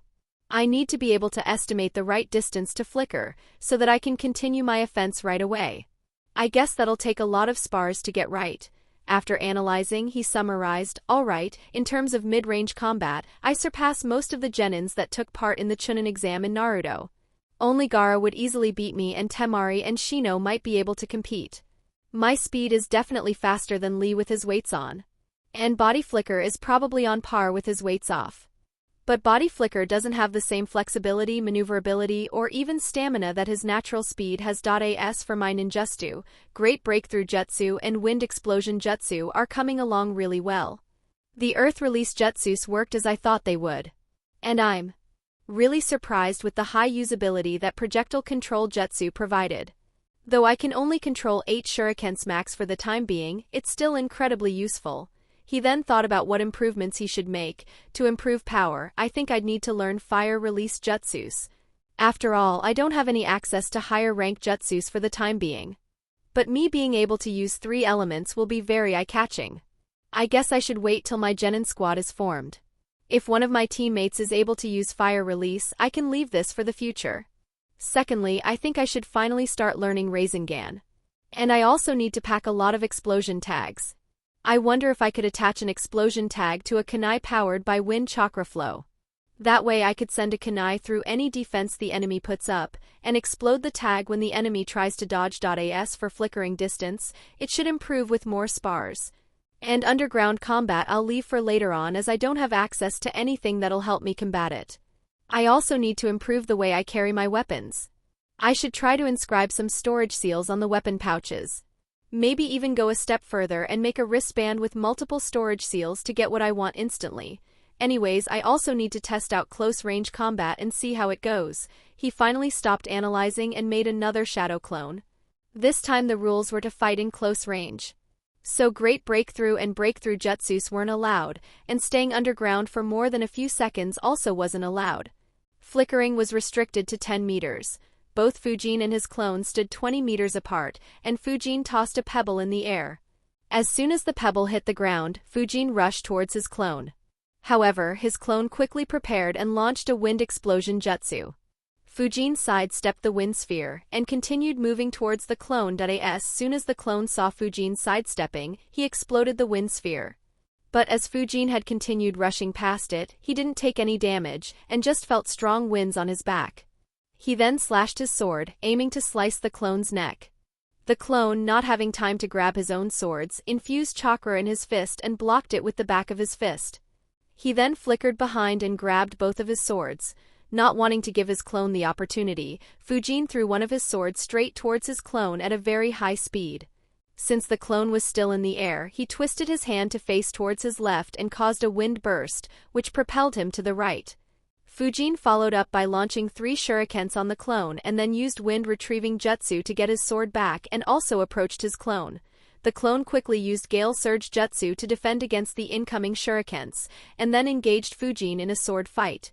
Over the past few months, Fujin had trained a lot in kenjutsu. He had developed a combat style that was very overbearing and relentless. However, he had also trained in defending properly with the swords. Fujin and his clone clashed repeatedly with swords. Fujin was more on the offense, whereas his clone was more on the defense and repeatedly used wind-propelling jutsu or body flicker jutsu to avoid getting hit. In the next 30 seconds, the clone managed to graze his sword on Fujin's left arm and right cheek. However, Fujin soon created an opportunity by using wind-propelling jutsu along with body flicker and got a good hit on the clone, which dispelled the clone. Fujin sighed, merely a minute of fighting before the clone dispelled. Also, though I managed to dodge the 2 hits from my clone, if the clone had used a real sword, then it would have cut my skin. If the swords were enhanced by wind chakra flow, it could have left deep cuts, probably all the way to the bone. Worse, if it were poisoned, it might have incapacitated me. So there's a lot of scope for improvement. Actually, my clone has to avoid each and every hit as he'll be dispelled. That's good, I should probably start doing the same. And then I need to see how I can maintain an all-out offense while avoiding getting hit. There was also the issue of my clone having to block the sword strike with his fist. Even though it was infused with chakra, I'll still take a lot of damage if I do that against a real sword. So I should try to get gloves with a metal plate on the backhand. That would give me another way of defending, but I guess my taijutsu needs an upgrade too. While the academy style is good, it ain't enough. Right now, despite putting way less time in it, my kenjutsu completely overwhelms my taijutsu. I wonder which taijutsu style will suit me more. If I don't find anything good over the next year or two, I could approach Guy and ask him to teach me his style. While he ain't dumb as many think, but manipulating him should be doable. Speaking of Guy, I'm surprised that I haven't seen him even once. Granted that I train in only a small part of the village, it's still surprising to never have run into him in over 4 years. Then again, I haven't seen many other canon characters either. Do they gather someplace elsewhere, or is Konoha so short on manpower that everyone has to constantly do missions? Anyways, this sparring has been really good. I should continue doing it. He then made another shadow clone and continued his spars. Over the next 3 weeks, Fujin sparred with his clone on a daily basis. His combat skills improved greatly over this period. After 3 weeks, he stopped using wooden weapons and began using real ones. The clone, however, had to fight carefully to ensure that he didn't critically injure Fujin. The spars got very risky after Fujin started using chakra flow to enhance the swords. In merely 2 months, Fujin ruined 4 swords, 13 kunais and 33 shurikens due to these spars. He ran out of the weapons he collected from the forest and had to buy from shops. In all, it cost him slightly over 120k ryo on these weapons. However, he didn't bother with the money lost. His thoughts were, what's the use of having money if I don't use it to get stronger? But I guess I should be glad that I did learn Fuinjutsu. I still have over 225k ryo left with me. Right around the same time when he began sparring with real weapons, he also began learning Rasengan. The first and second stages were learnt long back. He finally started on the 3rd stage. One of the biggest issues in Rasengan training was that he couldn't allow anyone to see it. If someone interrupted him or caught him training in forests and figured out his disguise, he could make up some reasons like practicing to fight while using transformation, or that a ninja had to keep his weapons hidden and hence he planned to keep his skill hidden until there was no choice. While the reasons may cause a bad impression, he didn't care much about that. But for Rasengan, if someone caught him training that, then it'd be a big trouble. The only usable excuse he had right now was that he could say, I figured it out myself after reading about the 4th Hokage. However, that would paint him as an absolute genius and perhaps earn him some visits from root ninjas or even from Shimura Danzo himself. Not to mention that they'd keep a much stricter watch on him. So for Rasengan, he decided to train at home. His senses had honed enough by now to realize if someone spies on him. So if he senses anyone spying on him, he could drop the Rasengan training and instead show that he was training wind explosion jutsu instead. To train Rasengan, he cleared up his living room. He only left a sofa in the living room and moved everything else into the bedroom and began the training. The compression and shaping part was quite difficult. He tried for a few hours without any success. He sighed and thought, let me first do it the Naruto way. And he made a shadow clone with 20% of his chakra. The clone suppressed and shaped the Rasengan. In this manner he was able to learn Rasengan within a couple of hours. However, he understood that depending on a clone to make Rasengan is very inefficient and began training for Rasengan without using any clones. It took him a month and a half to get the jutsu right, but it was done. Over the remaining few days, Fujin decided to improve his Rasengan. He wanted to reduce the amount of time required to form it and increase the amount of chakra he could put in it. Chapter 31 Graduation Exam 1. Only a week was now left for 4th year's exams. Genki followed the same procedure as last year and asked the students interested in participating in the graduation exam to meet him after class. Fujin thought, I guess it's time to finally become a ninja. There's not much that I can learn in the academy anymore. At best I could learn another element or a few more genjutsu. If I don't attempt the exam this year, the teachers and maybe even Hiruzen could grow suspicious. And I definitely won't receive much help from them in the future. As for tanking the exam, I am not confident that I could fake my performance convincingly enough for someone who has decades of experience. Either way, I believe I am ready now. After the class, Fujin visited Genki and confirmed his participation. Genki smiled and wished him good luck. With just a week left for the exams, Fujin started to focus on the syllabus for written exams. The syllabus was actually quite surprising. He recalled back when Genki started teaching this in the academy. He was teaching trigonometry. Fujin's first thoughts when he saw that was, Trigo? For fucking 9-year-old kids? What's next? Differentiation and integration? As annoyed as he was by it, he was extremely surprised when Hana was able to solve them perfectly. He mentally screamed, how the fuck can 9-year-old kids learn Trigo so easily? He sighed at how much smarter the kids here were and continued with his studies, but he also wanted to be perfectly prepared while going on missions. He stopped learning new seals and instead had his clones focus on making a few essential objects for him. He bought 2 ninja waist bags, 2 ninja leg pouches and a couple of metallic wristbands. He then had his clones make storage seals on these items. The Fuinjutsu scroll in Section D of the library expanded a bit on the storage seal. It explained ways to increase or decrease the size of the storage space, as well as manipulating its shape. It wasn't very difficult as it only increased or decreased the number of space symbols involved. So the seal itself was still very basic. However, this was very useful for Fujin. In the interior of the ninja waist bags, Fujin managed to draw 7 storage seals. For ninja leg pouch he was able to draw 4 seals. These had a lot less space as compared to the seals he made on scrolls. However, considering that their purpose was to enhance the capacity of the bags and pouches, it was very handy. For the leg pouch, 2 seals could store 6 kunais each, and other 2 seals could store 24 shurikens each. He then created various triggers to refill the pouch from weapons in the storage seals. This way his weapon supply would be much larger. For the waist bag the seals could store a lot more. But he hadn't yet decided how to fill them all. He did have some ideas like a first aid kit, ninja ropes, scrolls, seals that stored elements, more weapons, explosion tags, soldier pills, ration bars and so on. For the wristbands he made 1 small seal on each of them. When he wears the wristbands these seals will be directly under his palms. The seals created a cuboidal storage seal which was around 15 cm*, 15 cm*, 100 cm. Both these seals were made to store swords. This way he could quickly access his swords whenever he wanted to. Other than this seal he planned on drawing 3 more seals on each wristband. For the seals on the opposite side to the current one, Fujin planned on buying huge sturdy shields and storing them there. If he ever gets in an awkward position where he can't defend himself with the rock shield, he'll depend on this shield to provide cover to himself. However, since he wasn't sure about the size of shield he'd buy, he didn't draw that seal. Other than these 2, he planned on inscribing 2 more storage seals on the wristband, but for now he didn't have any idea what to store in there. So he left it for the future. /n, ideas for the above are welcomed. On the day before the exam Fujin, under a disguise, bought a lot of weapons. He bought 96 shurikens and 24 kunais to fill both the leg pouches. He also bought 12 explosion tags to attach them to 6 kunais in each of the pouches. In all it cost 65k Ryo.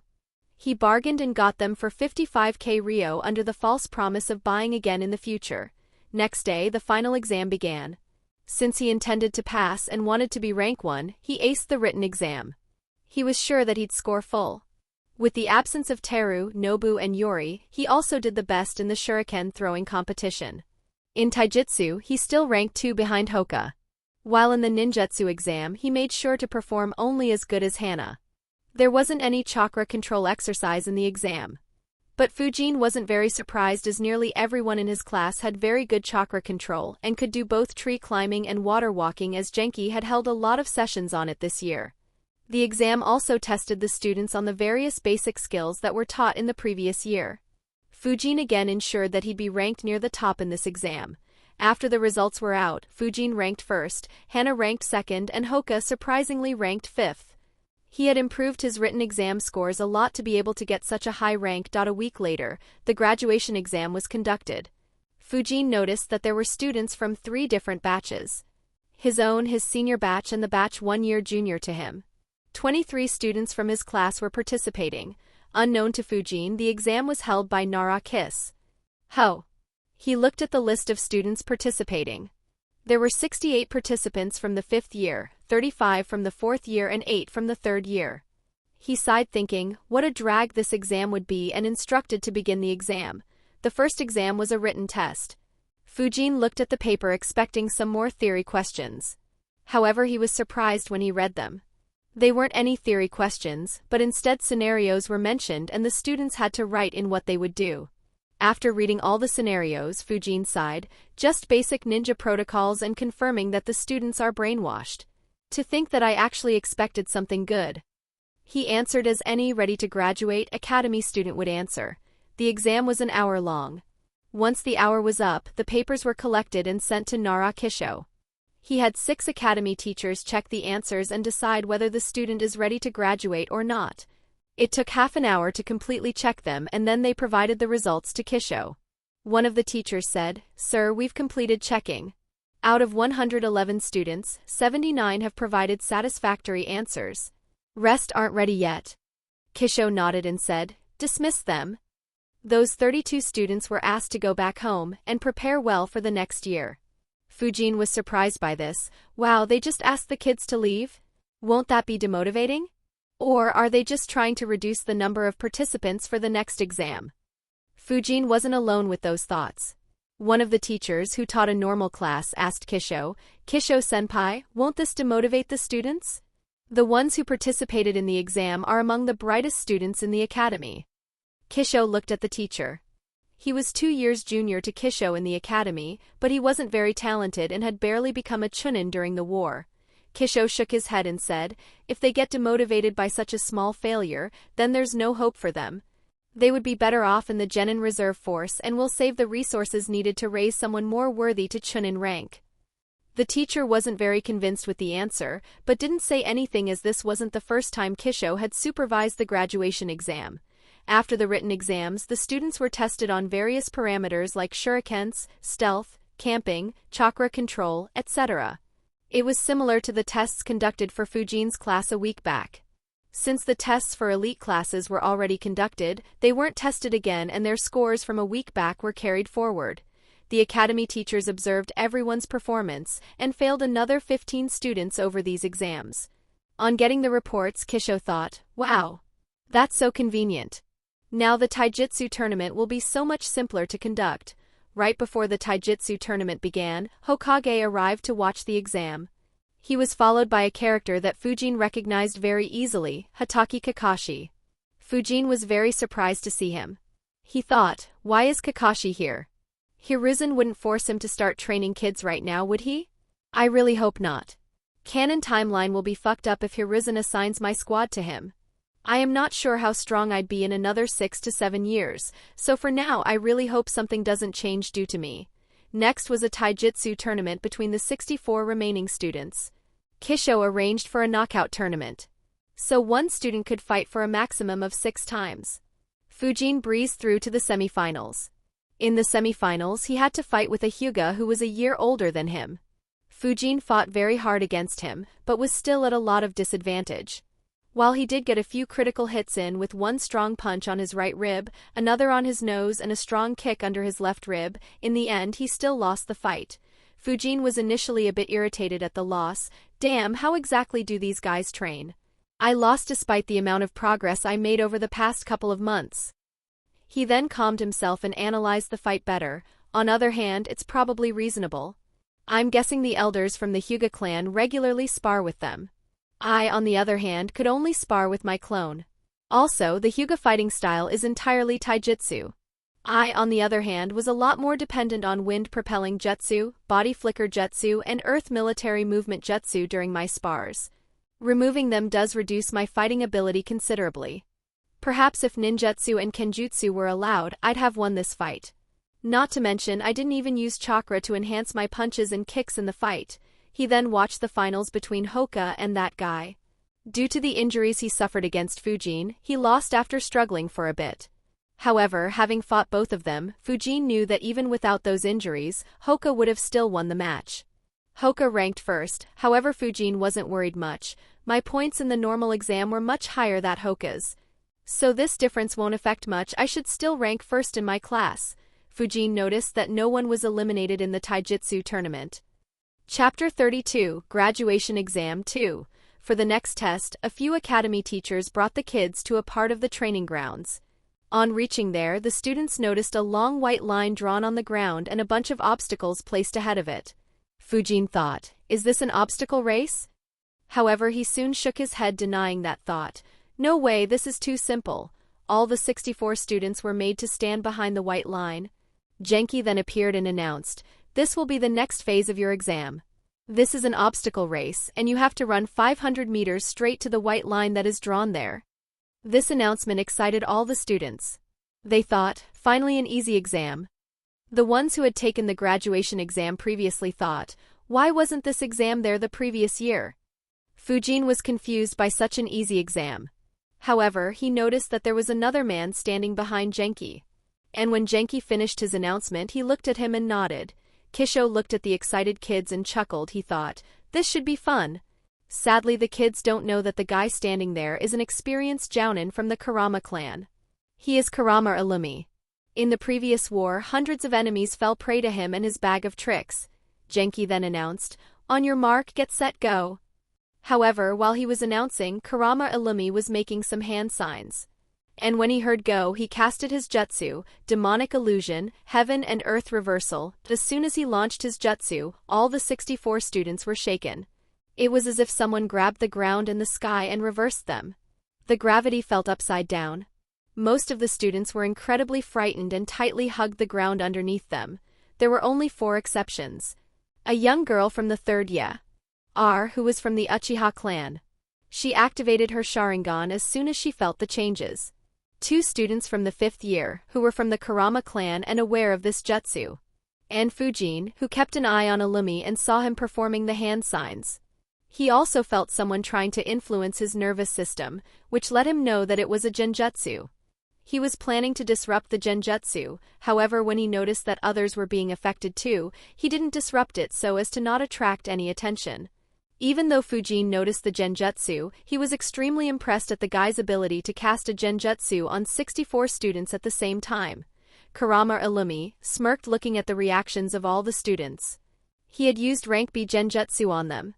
He had used this genjutsu many times to disrupt his enemies enough for his allies to kill them in the 3rd Great Ninja War.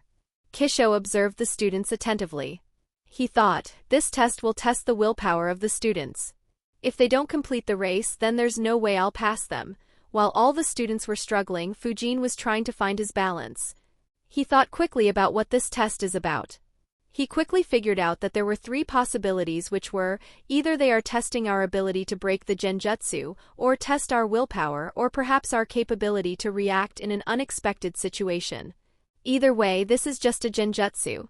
I should just look downwards and try to move along. If others break the genjutsu, I'll do so too. With those thoughts, he took his first step. Apart from him, only the 2 students from the Kurama clan were moving. Soon a few others took their first step. The girl from the Uchiha clan resisted the genjutsu, and after 15 seconds was able to break through it. She then ran the obstacle race with absolute ease. Fujin sensed someone moving along at a very rapid speed and observed the girl. He was incredibly surprised. Sharingan? At this young age? He continued his race. After the first few steps, he tried jogging along the race. The other students too slowly managed to get a hang of the conditions and increased their speed. Fujin ranked 4th in the test. In all, only 41 students passed. Of the remaining 23, a few fell unconscious, and many didn't dare to take even a single step. Kisho dismissed them and asked them to leave. Immediately after the test, the ninjutsu test was started. Kisho's thoughts were, the previous genjutsu would have shaken these kids. So they won't be at their full potential while performing the ninjutsu. Which is how it should be, as they won't get normal conditions to perform ninjutsu in a real fight. 6 academy teachers observed 1 student each. To improve the effect of the previous test, Kisho arranged the tests in such a manner that the ones who completed the previous test last had to attempt the ninjutsu exam first. The requirement to pass the ninjutsu exam was pretty lax. Just the 3 basic ninjutsu and any one other ninjutsu. Though the kids in the start struggled a bit, they didn't have any issue in completing the minimum requirements. What surprised Fujin though is that 16 students displayed fire release, 1 jutsu and another 7 displayed fire release, 2 jutsu. Fujin's thoughts were, land of fire indeed. Most probably all of them have fire affinity. Also, seeing how everyone has practiced it, I guess most of Konoha's jounins with fire affinity can use the most advanced form of this jutsu. Considering that, I guess all the other villages should have their own counters for this jutsu. But since they are still asking the kids to focus on this jutsu, I suppose it still is very useful. Apart from it, the majority of the kids displayed the jutsus their clans specialized in. When Fujin's turn came, he performed the 3 basic ninjutsu. Then performed wind clone jutsu and created 8 clones. He then showed his wind explosion jutsu and finally displayed great breakthrough jutsu. Of course, he only displayed 1/4 of their power, used hand signs and performed them a bit slowly. While not too outstanding, he still outperformed his classmates. What surprised Fujin the most is the performance of the Uchiha girl. She announced that she'll first perform fire release, 3 jutsu. Fujin became very interested when she announced it, as he wasn't aware of what this stage of the jutsu could do. Right after she announced it, 2 academy teachers stepped forwards and held a metallic string between their hands. Fujin was a bit puzzled. Isn't this the same thing they did for fire release, 2 jutsu? Just that instead of 1 teacher, 2 stepped up. After making the hand signs, she raised both her arms and pointed her index and middle finger out. Heat rays were released from both her fingers from both hands, and in a few seconds, they cut both the metallic strings. Fujin thought, that's it? It's the same as fire release, 2 jutsu. Just that in that, they could release the heat ray through only 1 hand. There's basically no increase in the power of the jutsu, just the quantity. Still very weak for a rank C jutsu. Strange. Does the jutsu suddenly get much stronger in the later stages? She continued her test by displaying Fireball Jutsu and Fire Dragon Jutsu. Her performance was very good. In Fujin's opinion, in terms of ninjutsu, her performance was only second to a student from the Hatake clan from the 5th year. After the exam was over, the teachers began tallying the score. Nara Kisho passed this work to his subordinates. His job was over when he decided to pass these 41 students. Kisho then reported to Hiruzen, Lord Hokage, all these 41 kids have passed my exam.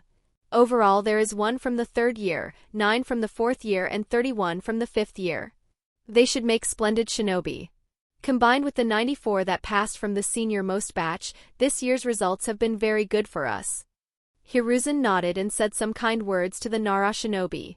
After tallying the scores, they were displayed for all the students to see. Fujin was still ranked first in his class. He was followed by Hana and then Hoka, whose rank increased due to superior performance in the graduation exam. After that, all the 41 students were gathered before Hiruzen. Hiruzen smiled and began giving another speech on the will of fire. Only this time he was much more passionate, spoke with more fervor, and his speech was more intense than any of his earlier speeches. Even Fujin was a bit dumbfounded on how someone can brainwash little kids so openly, with such vigor, and be extremely proud about it. However, as the speech ended, Fujin smirked internally, thinking, will of fire, will of fire, will of fire. Let me now see how much will of fire you actually have. Ha ha ha ha. After the speech, Hiruzen said, Hatake Rei, Suzuki Fujin, Uchiha Mieko stepped forward. All the 3 kids stepped forward and stood in front of Hiruzen. He said, "All 3 of you have worked very hard and performed splendidly. Speak, what reward would you like for your performance?" As soon as he said that, Hatake Rei stepped forward. It was seen as rude by many, including Fujin and Mieko. While Fujin didn't mind it, Mieko did pout. However, Rei's next words made everyone understand why he stepped so hurriedly. He said, "Lord Hokage, my mother is very sick and the doctors we visited couldn't cure her. Could you please arrange a good medical ninja to treat her?" While everyone now understood why he was so restless, it did pop another question in their mind. Fujin's thoughts were, isn't he from the Hatake clan? Sure, Sakumo is long dead, but their condition shouldn't be that desperate, should it? Also, shouldn't they have enough money to arrange it anyways? Unless it requires someone like Tsunade to deal with it, then I can understand. But even then, I don't think Hiruzen can call Tsunade back anyways. Kakashi too was visibly confused. Only a few teachers and Hiruzen knew the truth. Hiruzen thought, "Sigh, the Hatake clan has really deteriorated after Sakumo's death. Sadly, Kakashi hasn't paid much attention to the clan. This kid suddenly began performing really well this year, and hence I had looked into his background. His father died in the Third Ninja War, and his mother was only a civilian who wasn't even from the Hatake clan. Therefore, she hasn't been paid any attention by the clan. She fell sick half-year back and became the motivation for this lad to work hard. Though I do want Kakashi to lead a squad of Genins, this was my main purpose to bring him here today. For him to take reins of the Hatake clan and bring it back to prosperity." Hiruzen nodded and said, "I'll arrange the best medics to treat your mother." He then smiled and said, "Keep training hard. Ensure that the will of fire in you burns brighter than ever." Hatake excitedly said yes and promised to keep training hard. Kakashi observed the young kid and decided, "I need to take a proper look at what's going on in the clan." Hiruzen secretly paid attention to Kakashi's reaction and was very satisfied with it. He could see the Hatake clan making a comeback soon. Chapter 33, I Really Am a Ninja. After having Hokage's word to treat his mother, Rei stepped back. Mieko then stepped forward and said, "Lord Hokage, I don't want any reward." This surprised everyone. Even Hiruzen was surprised, but he hid it and calmly analyzed, "Is this a way the Uchiha are retaliating for their constant monitoring?" He then tried to convince her a couple of times, but she declined to get any reward. Hiruzen sighed and looked over at Fujin and thought, "The Uchiha matter makes me feel my age. Well, at least he should have a reasonable request. This day should end properly." Fujin, on the other hand, was dumbfounded by both his fellow toppers. He thought, what the fuck? One begs for his mother's life, and the other refuses to accept any reward? Why do they want to make my life harder? He then calmed himself and muttered to himself, "Sigh, whatever. It doesn't matter. The Tao of shamelessness must live on." He steeled himself and stepped forward. He put up a smile and an excited expression while thinking, "This is it. For this moment I carried 2 swords in person for 5 whole months." He then said, "Lord Hokage. For my reward I want 2 swords made entirely of chakra metal." He then looked at the Hokage with excited and hopeful expression while hoping that somehow his eyes sparkled like in anime. Majority of the students weren't aware of chakra metal. However, almost every teacher knew it. And they were absolutely shocked by the request. Genki, who was standing close by, had his jaw dropped after hearing what Fujin said. If Fujin had seen him, he would be sure that he could fit an egg in Genki's mouth. Kakashi's eyebrows twitched at request. He thought, talk about extravagant. Even my father's blade wasn't entirely made of chakra metal. The one who was shocked the most, however, was Hiruzen. Despite wearing the Hokage's hat and having excellent control over his emotions, Fujin could still see his shock. Of course he totally ignored it. He thought, whether Hiruzen is happy or so shocked that he dies of a heart attack is none of my business. Wait. If he dies right now, then it'd be very bad. But, yeah, I don't think just this much shock would be enough to kill this old freak. He did live through 3 brutal wars without even taking a single major injury. Hiruzen's mind went totally blank for a second. He then thought, made entirely of chakra metal? Even the ones they sell in Konoha only have around 15% chakra metal. Rest is made of other common materials. The last time someone made a sword entirely of chakra metal was when Sensei commissioned to cast that sword. And it cost well over 100 million ryo to make that sword. Of course, this kid is probably not aware of that fact and I could fool him, but that's still worth tens of millions of Ryo. He then looked at Genki to see if he knew what's going on, however he was clearly shocked too. In fact, he didn't even notice the Hokage looking at him. Hiruzen thought, now what to do? I can't directly say no. That would be too demotivating. Also, it won't look good for me to deny him. If I do, I'm 100% sure that Danzo will spread rumors saying that the Hokage lies to academy students. Hiruzen thought hard for another few seconds and came up with a reasonable excuse. Seeing that Hiruzen was ready to talk, Kakashi noticed and chuckled internally. It took Lord Hokage 13 seconds to answer. That kid sure is something. Hiruzen finally sighed and said, sadly I can't give you what you want because no one makes swords made entirely of chakra metal. Fujin wasn't aware of the fact that chakra blades weren't entirely made of chakra metal and thought that Hiruzen is just making an excuse. He showed a dejected expression and said, a couple of tanto made of chakra metal then? Kakashi's eyebrows twitched again at Fujin's new request. He did struggle to keep his laughter and after seeing Hiruzen's expression. Genki, on the other hand, was even more shocked. Hiruzen replied again, sadly even they aren't made entirely of chakra metal. Fujin was almost pissed at hearing that reply. But he calmed himself and thought about what Hiruzen had said. A few words stuck in his mind, aren't made entirely of chakra metal. It then clicked him, wait, in my previous world didn't such production involve a lot of alloys or other materials? Even gold jewelry wasn't 100% gold. Is that what he is referring to? He then asked, Lord Hokage, what do you mean by aren't made entirely of chakra metal? Do they only put a little bit of chakra metal and then something else in the sword? Hiruzen nodded nervously, not liking where the conversation was headed to. Fujin then excitedly began saying, Lord Hokage then? However, he was cut by Hiruzen. He asked, Fujin, can you tell me why exactly do you want a sword made of chakra metal? While asking this case, Tien, he was desperately thinking, I need to change topic fast. Can't let him continue talking about this. Fujin, upset at being cut, said, I was told that they assist in chakra flow. I like using swords and want to be better at it by using chakra flow. Hiruzen narrowed his eyes and asked, how do you know about chakra flow? Fujin did get a hint that Hiruzen was aiming to change the topic, however he wasn't much concerned. He could always innocently get back to the topic. Hiruzen might be 100 times better at negotiating, however being a 10-year-old kid had a lot of advantages. He answered without any hesitation, Michi-sensei. Hiruzen then looked over begrudgingly at Michi who was at the sides. He thought, that's it, I'm assigning him a weak Genin squad and will make him do nothing apart from D-rank missions for half a year. We have pretty much recovered from our losses, so loss of one Chunin won't be felt.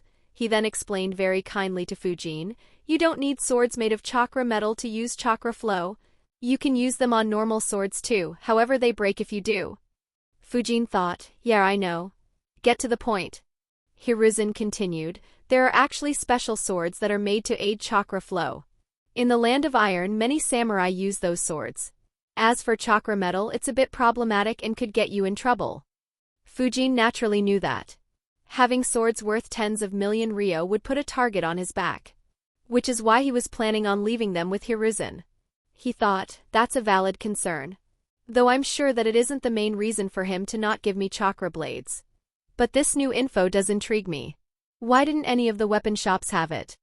He left that question for later and asked, is it possible to make those swords to assist wind chakra flow?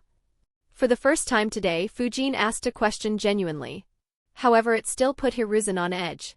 He thought, yeah it can. They would have to use wind nature chakra metal for it though. And it'll still take the cost to millions. Hiruzen replied, yes it is, but it's better for you to not get it yet. How about this, when you are ready I'll help you get in touch with the right people to make a sword like that. Fujin dejectedly thought, I am sure I could get in touch with them myself pretty soon. However he still nodded. Hiruzen was finally happy that he saved millions of Ryo.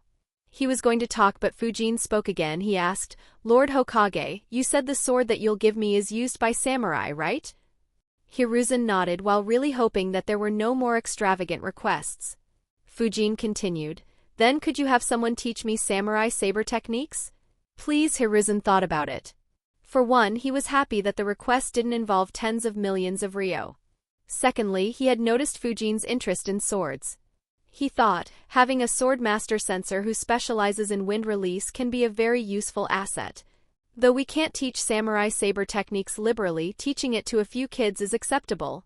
He nodded and said, "All right, I'll assign you a teacher for it." Fujin then politely thanked him and stepped backwards while secretly thinking, being an innocent little kid has a lot of advantages. Though I don't think I can ever beat Hiruzen again in negotiations. That old monkey has the experience of negotiating after 3 great ninja wars, and the ones he negotiated with were 100 times more unreasonable than me. Looking at Fujin stepping back, Hiruzen released a sigh of relief. He then congratulated everyone and left quickly. While leaving, he decided that this would be the last year he'd give out rewards to the topper. After Hiruzen left, many teachers awkwardly stared at Fujin. However, he just ignored them and pretended to not notice any of their stares. After Hiruzen left, all the respective class teachers handed the headbands to their students and praised them for graduating early. They were asked to visit the academy after 3 days. On getting the headband, Fujin put it on. His first words after that moment were, "Wow, I really am a ninja now." Chapter 34, Analysis and Planning. Fujin sat down in a meditative posture in his living room. He cleared his mind and began planning. He thought, the academy is finally over. Though I had to graduate 2 years early, it ain't much of an issue. The only major event that will happen anytime soon is the Uchiha massacre.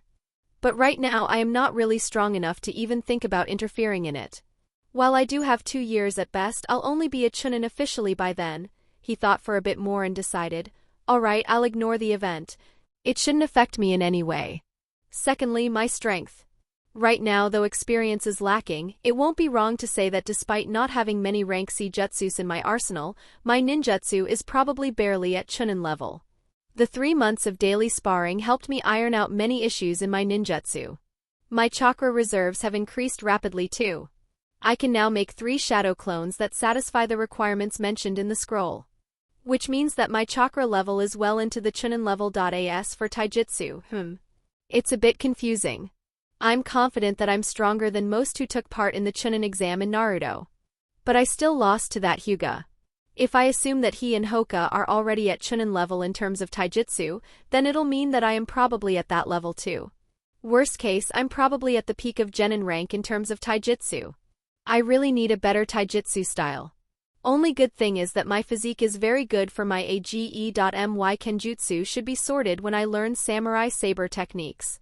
So it'll be a lot more lethal than my taijutsu, but kenjutsu has its own weaknesses. Holding 2 swords would mean that I can't make any hand signs. And techniques like Rasengan and wind explosion that need hands can't be used. But I guess getting a mid-range slash might compensate for it to some degree. Anyways, I should think about it more after I learn samurai saber techniques. My capabilities as a sensor have grown too. My chakra field can now extend over 750 meters and I can do pretty much everything expected from a sensor, though I will need a few years to master all those tricks. My current fighting ability is majorly based around 10 ninjutsu: body flicker, wind propelling, earth military movement, shadow clone, wind clone, great breakthrough, wind explosion, gale surge, rock shield and projectile control jutsus. Apart from that, it is heavily dependent on swords, kunais and shurikens enhanced with chakra flow.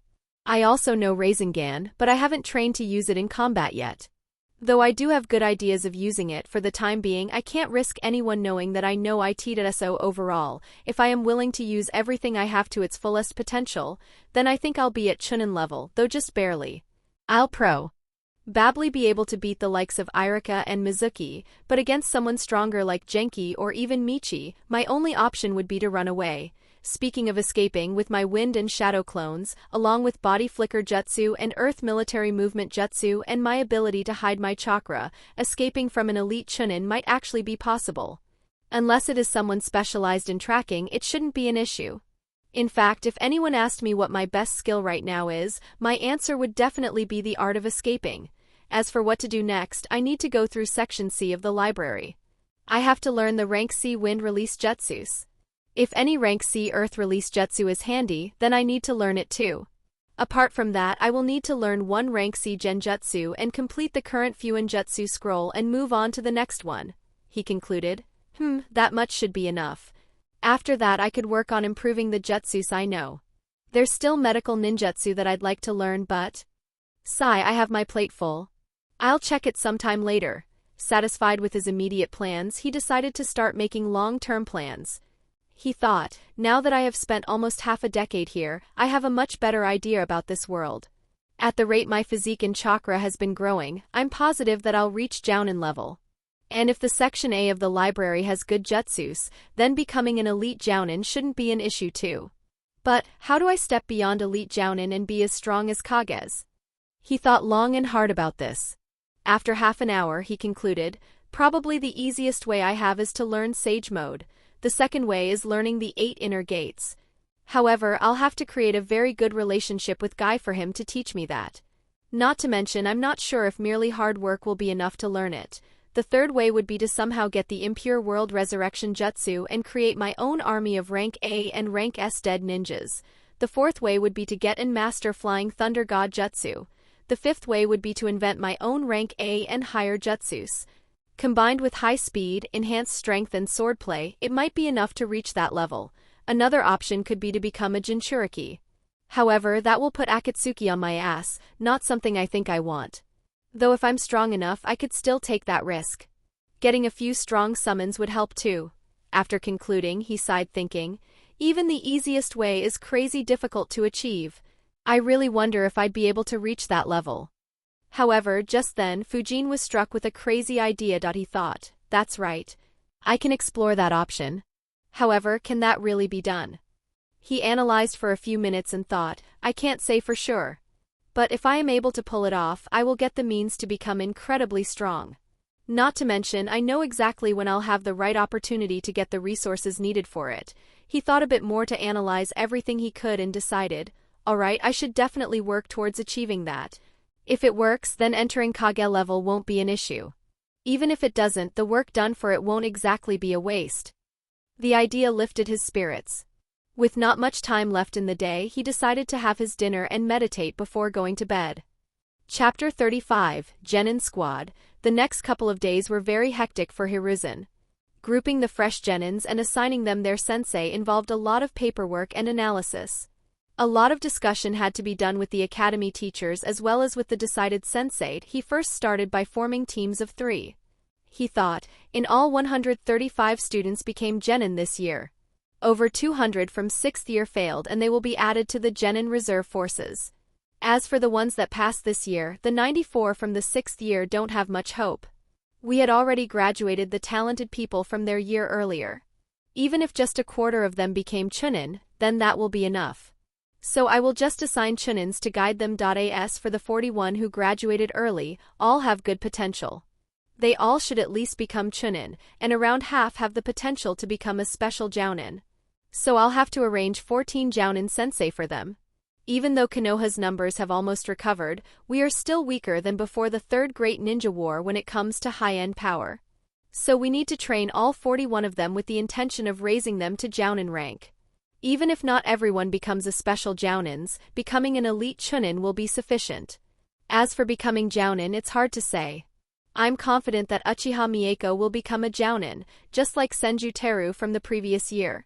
Just like him, she has the potential to become an elite Jounin. But I can't comment on the others. Sigh, I hope that we get at least 10 to 12 Jounin from this batch. The QB attack killed a lot of our Jounins. He then called the academy teachers to begin forming the teams and got busy with the required paperwork. After the academy teachers prepared a rough draft, however there were a few disagreements like every year. They approached the Hokage to discuss it. Hiruzen said, so which are the top teams you formed?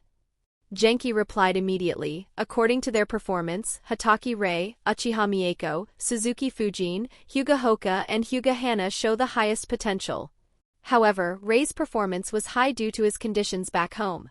Now that his mother has been treated, we can't be sure if he'll train with the same gusto. And the 2 Hyuga can't be on the same team. So I propose forming a team of Uchiha Mieko, Suzuki Fujin and Hyuga Hoka. However, soon another teacher, who was the class teacher to Hatake Rei, spoke, I disagree. In a mere half-year, Rei has made huge progress. In fact, his talent can be considered even above Mieko. He should be placed within the top squad. I suggest making a squad consisting of Mieko, Rei, and Fujin. Another teacher commented, actually Fujin is just a civilian orphan. His future won't be as smooth as the children from shinobi clans. Even his great breakthrough jutsu was provided to him by Genki. So I think that a squad of Rei, Mieko, and Hoka might be more optimal. Genki rebutted him, I disagree.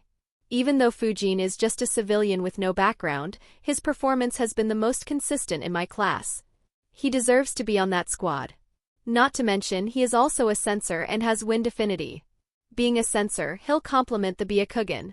And his wind release jutsus would assist Mieko's fire release jutsus and make them more lethal. Also, both him and Hoka kind of have a rivalry in taijutsu. So their teamwork would be much better. He secretly thought, not to mention that they are so aloof that they barely had any other friendships. So I have no idea whether they can cooperate with others. The previous teacher was about to rebuke him again, but... However, he was cut by Hiruzen. Alright, that's enough. I have decided. The squad will be made of Mieko, Fujin, and Hoka. Rei's class teacher was visibly upset over this. He was about to speak when Hiruzen said, their Jounin sensei will be Senju Renjiro. The teachers were confused by this revelation. One asked, but Lord Hokage, we hadn't selected him to be a sensei, had we? Hiruzen shook his head and said, no. This change was due to Fujin requesting guidance on samurai saber techniques. Renjiro had trained under a samurai. Also, he is an expert in fighting against Sharingan and uses water and earth jutsus. So it'll provide Mieko an opportunity to understand how she can be countered and would help her develop more. And Hoka could learn water release jutsus from him. And his taijutsu is strong enough to handle Hoka's obsession with it. He then looked at Rei's class teacher and said, sadly Hatake Rei doesn't practice his clan's kenjutsu, or else I'd have put him on the squad instead of Hoka.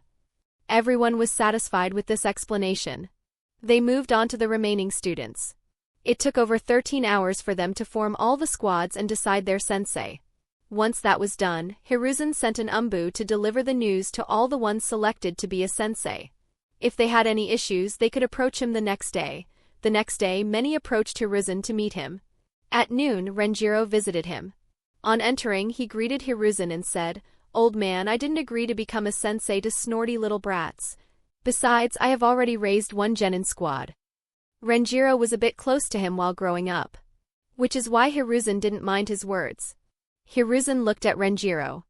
He was dressed casually and hence Hiruzen could see all the scars on his face and arms that he had gotten over his career. Hiruzen sighed and said, you've been doing missions almost non-stop since the end of the war. This assignment is for a couple of reasons. One, for you to get some rest. And secondly, as one of those genins wants to learn the samurai saber techniques. Renjiro looked skeptically at Hiruzen and asked, you do know that I can't teach it lightly to anyone. So, is there any reason for me to teach it to him? Hiruzen sighed and said, he ranked first in his class. And asked for this as his reward. Renjiro asked, what reward? Hiruzen replied, it's an initiative I took to encourage the students and get them to train harder. Hearing that, Renjiro nodded. He knew the shortage of ninjas that Konoha faced. He sighed and said, couldn't you get him to ask for anything else? Hiruzen didn't reply, but his sweat dropped thinking about what the something else was that Fujin had asked for. After discussing a bit more and getting to know a bit more about the students, Renjiro left. He wasn't surprised by the fact that his squad was the one with highest potential. After all, he has been an elite jounin for over a decade. Later that day, Fujin went to buy new clothes at a shop that sold clothes to ninjas. He bought a completely black attire. He noticed that the cloth used for these clothes was a lot sturdier. The shopkeeper said that it is harder to cut, has some resistances to fire and lightning, and is harder to get wet or dusty. He put one on and checked himself in the mirror. His whole attire, i.e. boots, trousers and shirt, were completely black. It suited his fair skin tone, black eyes and black spiky hair well. He thought, I guess I should get a black mask sometime, maybe then I could play hiding in shadow, haha. He looked at himself again. He wasn't bulky, but his muscles were properly toned. There was barely any trace of any fat on his body. He was around 4 feet, 9 inches tall. He thought, all right, it fits properly and also looks good. He bought 3 sets of the attire. He also bought a pair of gloves with metal plates on the backhand. He also inscribed a hard seal in the interior of the glove. While it didn't do much, Fujin felt that there was no harm in even slightly increasing its defenses. He did wish that he could take the metal plates out, inscribe them with hard seal instead of the whole glove and then put it back. But he knew that he wouldn't be able to put the metal plate back in properly. Next day at 7:30 a.m., the graduated students reported to the academy. The classroom used wasn't the regular classroom that Fujin went to. 42 students were present here. The teachers took attendance and then gave a scroll to each of the students. Genki called his students one by one and gave it to them. The class teachers of other students did the same. When Fujin's turn came, he noticed that Genki was incredibly happy. He wasn't sure why, but since he didn't particularly care, he went back. Genki was happy because Hiruzen had allowed him to take the Jounin exam. After distributing it to everyone, a teacher announced, "The storage scroll provided to you has a first aid kit, 24 shurikens, 6 kunais, 12 senbon needles, 1 ninja rope and 100 meters long ninja wire." He then smiled and said, "This is the final gift from the academy to you. Congratulations on graduating. We will now announce your Genin squads." When Fujin's squad was announced, he sighed and thought, an aloof guy who doesn't care about anything apart from taijutsu, and a stuck-up brat who probably thinks herself to be as talented as Madara. Fuck our teamwork. Sigh makes me wonder if I should have graduated last year. Teru was the only one matured enough. He analyzed a bit more. Anyways, it ain't exactly bad. Taijutsu spars with Hoka have always been very helpful. And Mieko should give me a bit of practice against the Sharingan. Granted that she ain't nowhere near Obito or Madara, but neither am I. He then looked at Mieko and thought, also, since she'll die after around 2 more years, it'll mean that I won't be restricted in this squad for very long. Now then, I wonder who my Jounin sensei will be. I really hope that it ain't Kakashi. Also, what of my rewards? Genki didn't talk about it, and Hiruzen didn't call me to meet him. After the Genin squads were announced, the teacher said that the Jounin sensei would come and pick them up from the class, and then they all left. While they were leaving, Fujin had a thought inside. Naruto and his gang should start the academy next year. And I won't be here. What's with me meeting so few canon characters? Soon Jounin started entering the class and called out for their teams. A couple of minutes after the academy teachers left, a tall muscular guy entered and announced, "Team 3, come with me." Fujin, Hoka and Mieko followed him. Renjiro moved to the terrace of the academy. A few seconds later, all 3 Genins arrived. When he reached there, Fujin observed his new sensei. He was around 6 feet 6 inches tall, very muscular, looked middle-aged and had 3 scars on his face, one going right across his right eye, but his eye was fine. His hair was black and very long, a bit similar to Madara's. He held 2 swords on his waist. From the symbol on his clothes, Fujin understood that he was from the Senju clan. Actually, there was another thing that allowed Fujin to know that he was from the Senju clan. He had massive amounts of chakra. For obvious reasons, Fujin never tried to sense Hiruzen's chakra, so this was the highest chakra level he had measured so far. It was around 7 times that of Genki. When Fujin tried to measure his chakra, Renjiro noticed. He looked at Fujin and stared at him. Fujin merely smiled. Renjiro thought, so this is the kid who wants to learn the samurai saber techniques and the kid who asked for swords made of chakra metal. Not bad, he seems to be a good enough sensor. And even after I stared at him, he merely smiled back. I wonder if that makes him foolish, brave, or just shameless. He then looked at his remaining 2 Genins and thought, the Hyuga has the same stoic face as their whole clan, and just looking at the Uchiha's face showed how much pride she has in her. He sighed thinking, this is gonna take a while. Chapter 36, Senju Renjiro. Renjiro said, I am Senju Renjiro. I'll be your Jounin sensei. Let's start by getting to know each other. So just tell me something about yourself. Mieko asked, what should we tell? On the other hand, Fujin remembered the tell me about yourself question that used to be asked in interviews in his previous life. Renjiro replied, tell me about your likes, dislikes, dreams, hobbies, and similar stuff. Fujin then replied, I am Suzuki Fujin. I like swords and cool jutsus. My hobby is to train and read shinobi history and wars. I dislike the carnage that wars cause. And my dream is to become a strong ninja in the future so that I could bring peace to the world. Renjiro stared at Fujin and was very impressed with his dream. Of course, if he knew Fujin's real thoughts, he might have vomited blood. After looking at an impressed Renjiro, Fujin thought, yup, that's exactly what Konoha higher-ups would like to hear. I couldn't care less about world peace, but saying that is what will get me in the good books of these guys and could provide me with the opportunity to learn Flying Thunder God Jutsu, and also make Hiruzen protect me in case Danzo tries to recruit me. Either way, it's not like I can do anything about world peace right now. So why not just say it, hee. Renjiro then looked at Mieko. She said, I am Uchiha Mieko. I like cats. I dislike anyone treating me like a small child. My hobby is practicing ninjutsu and playing with cats. And my dream is to be the strongest Uchiha ever. Fujin looked at her and chuckled internally thinking, well, you've got 2 years to surpass Madara. R.I.P. Renjiro nodded and looked towards Hoka. He said, I am Hyuga Hoka. I like taijutsu. I dislike studying. My hobby is to spar with others and my dream is to be the strongest taijutsu user. Renjiro nodded and said, well, congratulations on graduating early. But that doesn't mean that you are Konoha Shinobi. You guys will be on probation for 3 months. And after that I'll decide whether you're ready to be a ninja or not. This announcement had mixed reactions from the 3 Genins. Fujin wondered, no test? After thinking for a bit he realized, they are probably still recovering. That's why there's a probation period instead of a test to check whether we are ready or not. However, the other 2 kids didn't take the announcement lightly. Mieko impatiently asked, but why? Didn't we pass the graduation exam? Hoka took her point further and said, yeah, I even defeated everyone in the taijutsu tournament. Renjiro replied, graduation exam is the bare minimum you require to be a ninja. Your attitude, temperament, courage and values matter more. And I'll be the one to judge that.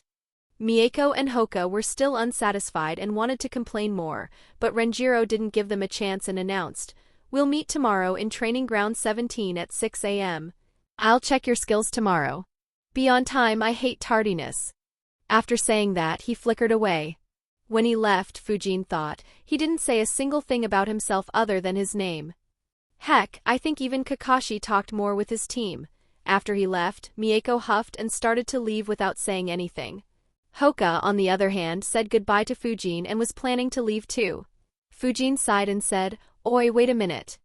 This got both their attention. Hoka looked at him without saying anything, whereas Mieko annoyingly asked, what? Fujin replied, tomorrow we'll most probably have to fight against Sensei as a team. So we need to understand each other's strengths and weaknesses. And we also need to plan how to fight together. Hoka agreed with that and nodded. However, Mieko replied smugly, you two don't need to worry about it. I'll beat him by myself tomorrow. Fujin gave her a deadpanned look which irritated her and she asked, what? You don't think that I can beat him? Fujin resisted his urge to facepalm and replied, do tell how you plan on defeating a Jounin by yourself. She smirked and replied, I'll catch him off guard and use Fire Dragon Jutsu on him. Fujin said, he is from the Senju clan, who specializes in earth and water release jutsus. Assuming that you somehow catch him off guard, he'll still be able to defend. This reply caught her by surprise.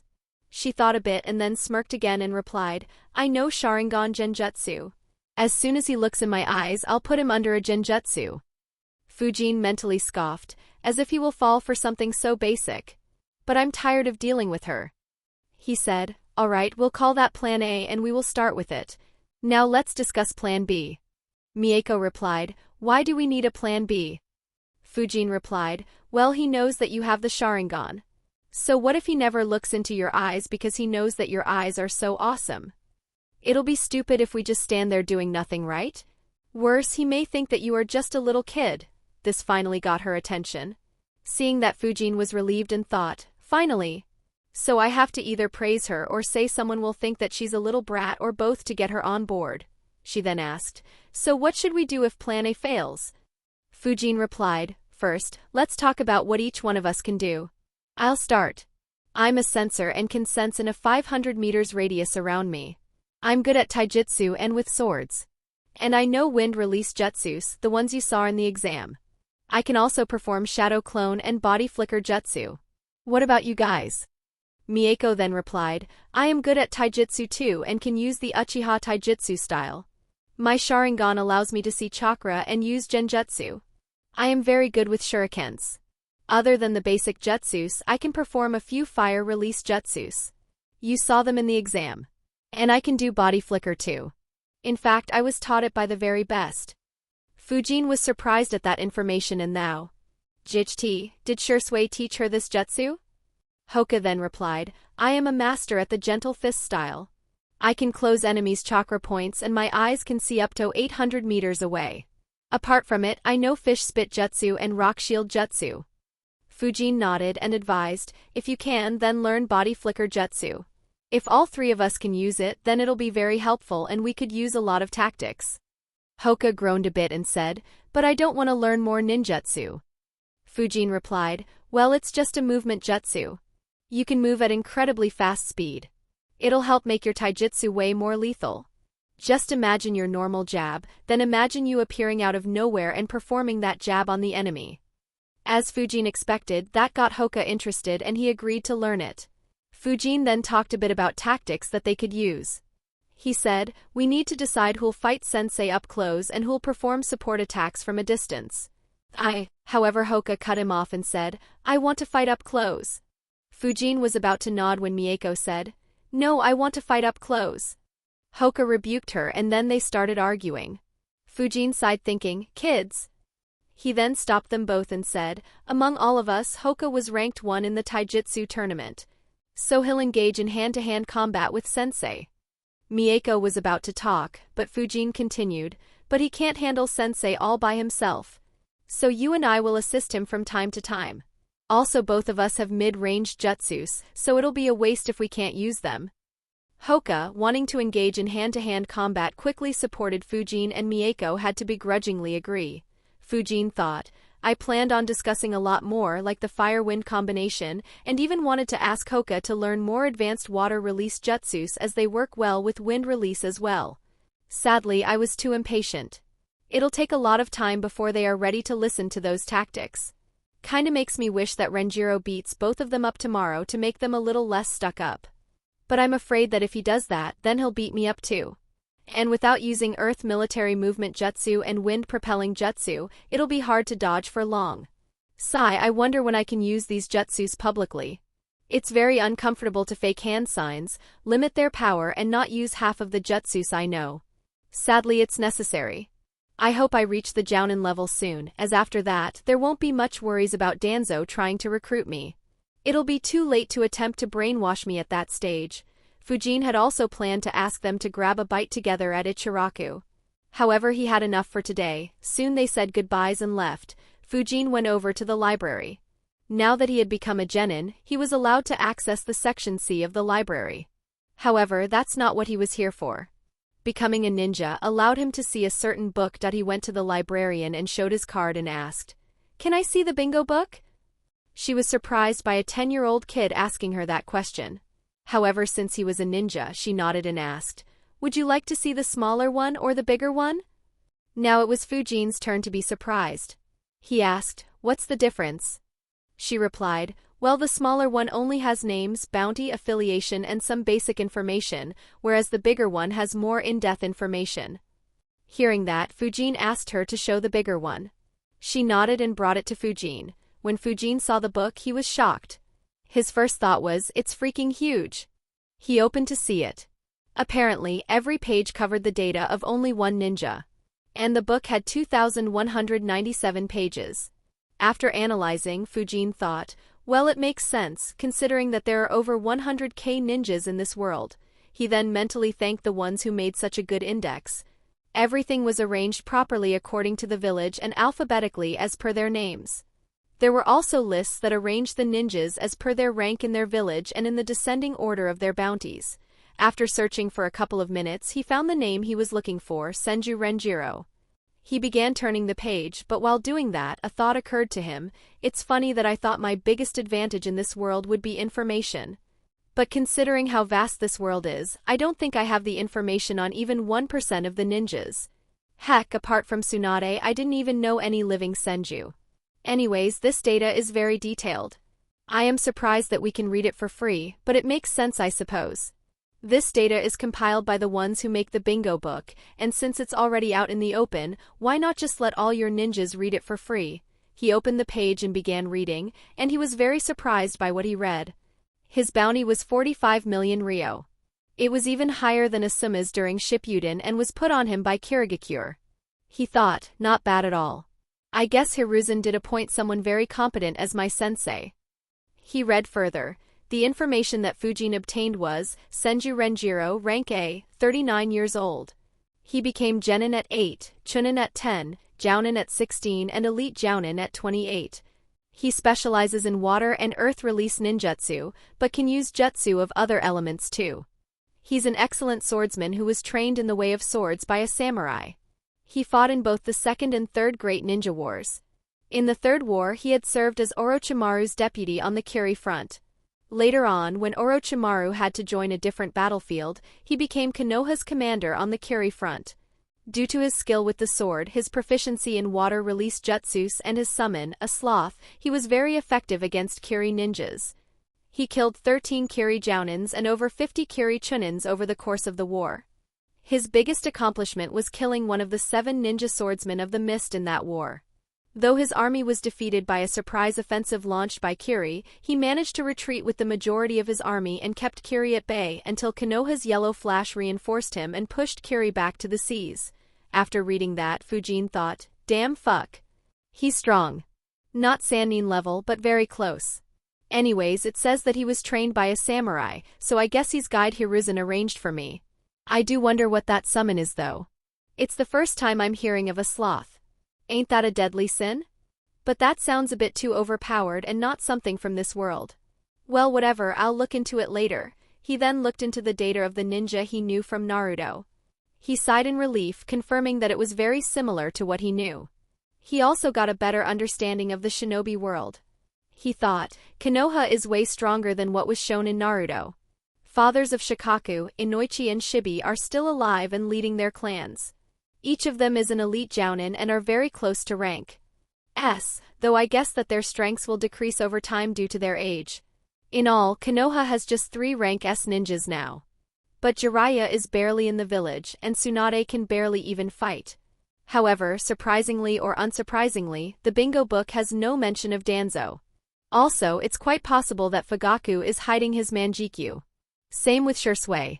I'm not sure how many gates Guy can open, but he might be able to forcibly rise to compete with rank S ninja if needed.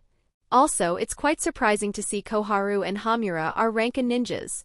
I don't recall them ever fighting in Naruto. In all, there are 22 elite jounins from Konoha mentioned in the bingo book.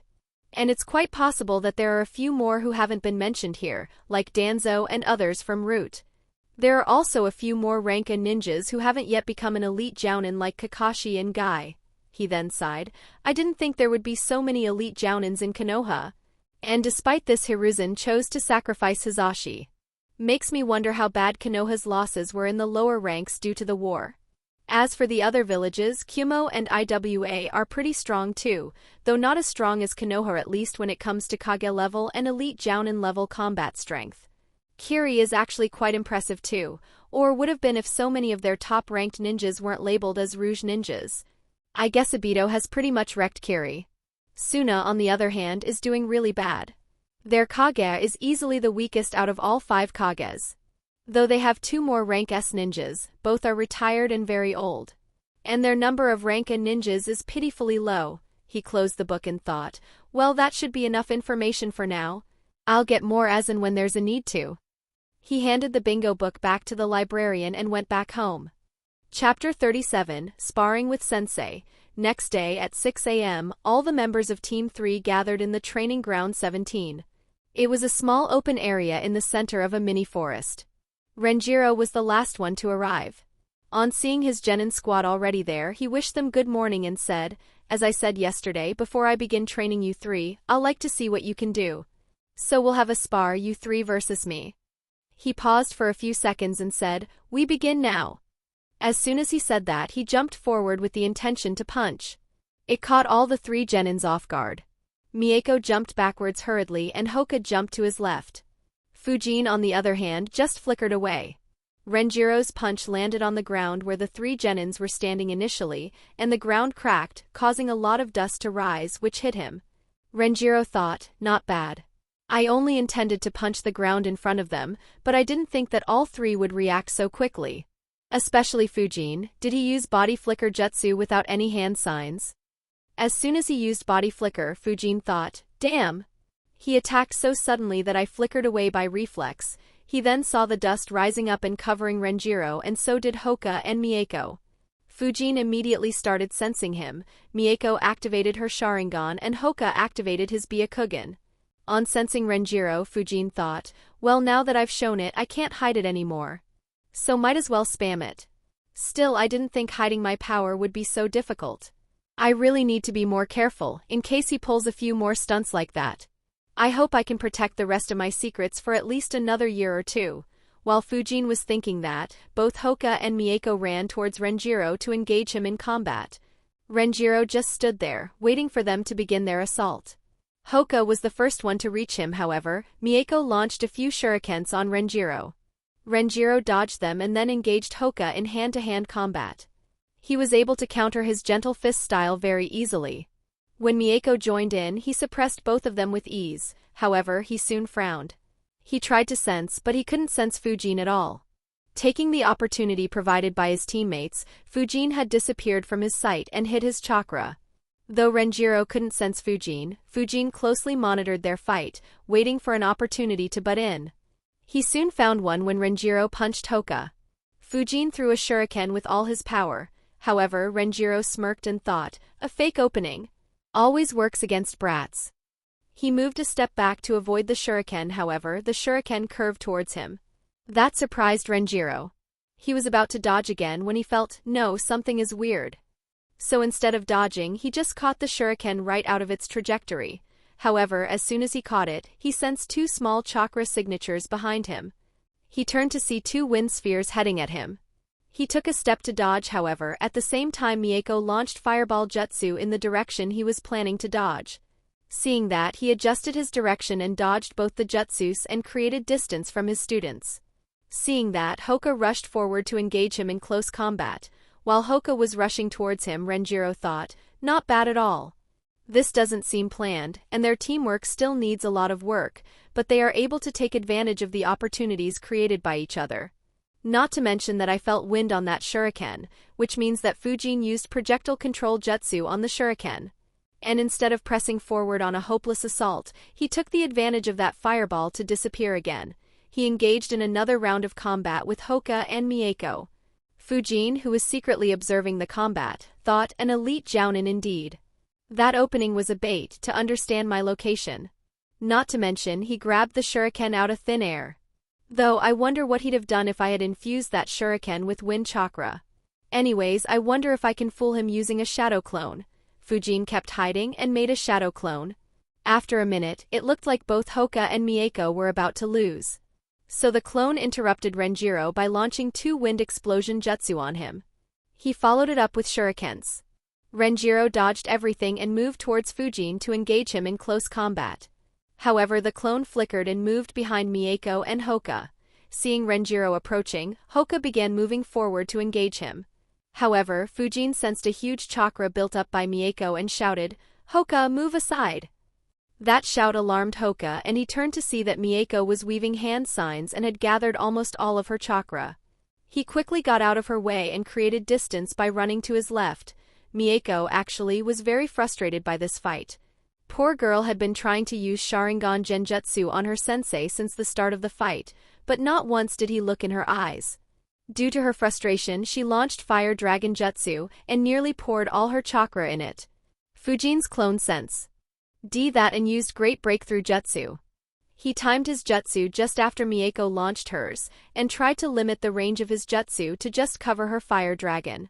The result increased the power and the size of the dragon. Not wanting to take that jutsu head-on, Renjiro flickered away. The power of this jutsu really surprised Hoka and Mieko. Especially Mieko, who was awestruck by it. Fujin was still keeping an eye on Renjiro. He noticed that Renjiro had flickered without using any hand signs, and had flickered just enough distance to barely dodge the jutsus. He thought, sigh, that's the first time he has used a ninjutsu. Anyways, it seems like this fight is pretty much over. Hoka has taken quite a beating. So has Mieko, and she is out of chakra too. Only I am still fine. Sadly, there's not much me and my clone can do. Not having a good long-range jutsu sucks though. Despite being perfectly hidden, there's not much I can do. Right then, Fujin suddenly used body flicker jutsu purely with his instincts. However, right when his feet left the ground, a hand came out of the ground and caught his right leg. This caused him to fall forward at a very rapid speed. Luckily for him, he managed to put his arms forward, ensuring that his face didn't get badly damaged. Soon, another hand clutched the back of his neck and pinned him to the ground. He realized that it was Renjiro's chakra signature and thought, "What the fuck? I didn't sense him at all." He soon got his clone's memories. His clone had been dispelled, and Hoka and Mieko had been defeated. He thought, a clone? But when? On thinking a bit, he realized, was it when the dust provided him cover? But I had almost immediately begun sensing him. Was that fraction of a second enough for him to make a clone and hide it or his main body? And why didn't I sense him? I should be able to sense anyone sensing me. Heck, even if someone merely looks at me, I sense that too. Renjiro thought. He was able to see an attack coming? No, that doesn't seem right. My chakra control was perfect. It seems like he decided to move purely on his instincts. He then took his hand off Fujin's neck and said, "That's enough. Follow me." Fujin followed Renjiro to where Hoka and Mieko were. Both were lying on the ground. He thought, poor kids. They really got beat up. Both their faces are swollen. And there are bruises even on their limbs. Renjiro, who had beaten up these two and dispelled Fujin's clone, dispelled himself. Fujin then looked at Renjiro and thought, did he beat these two up to curb their arrogance? Well, whatever, I hope they think more now. After getting his clone's memories, Renjiro looked at Fujin in a new light and thought, very good. He was successfully able to hide from my clone not only once but twice. If not for the fact that his clone had only half his chakra, my clone might not have been able to identify him as a clone. He has a very good mindset. Unfortunately, he doesn't have any good long-range jutsu. Which meant that him hiding such a long distance away was disadvantageous to him as well. Also, he gave up a bit too quickly after I caught him. Something I should correct, though I suppose it did save him from receiving a beating. A shame really, though he doesn't seem as arrogant as the other two, some beating would have been good for his development.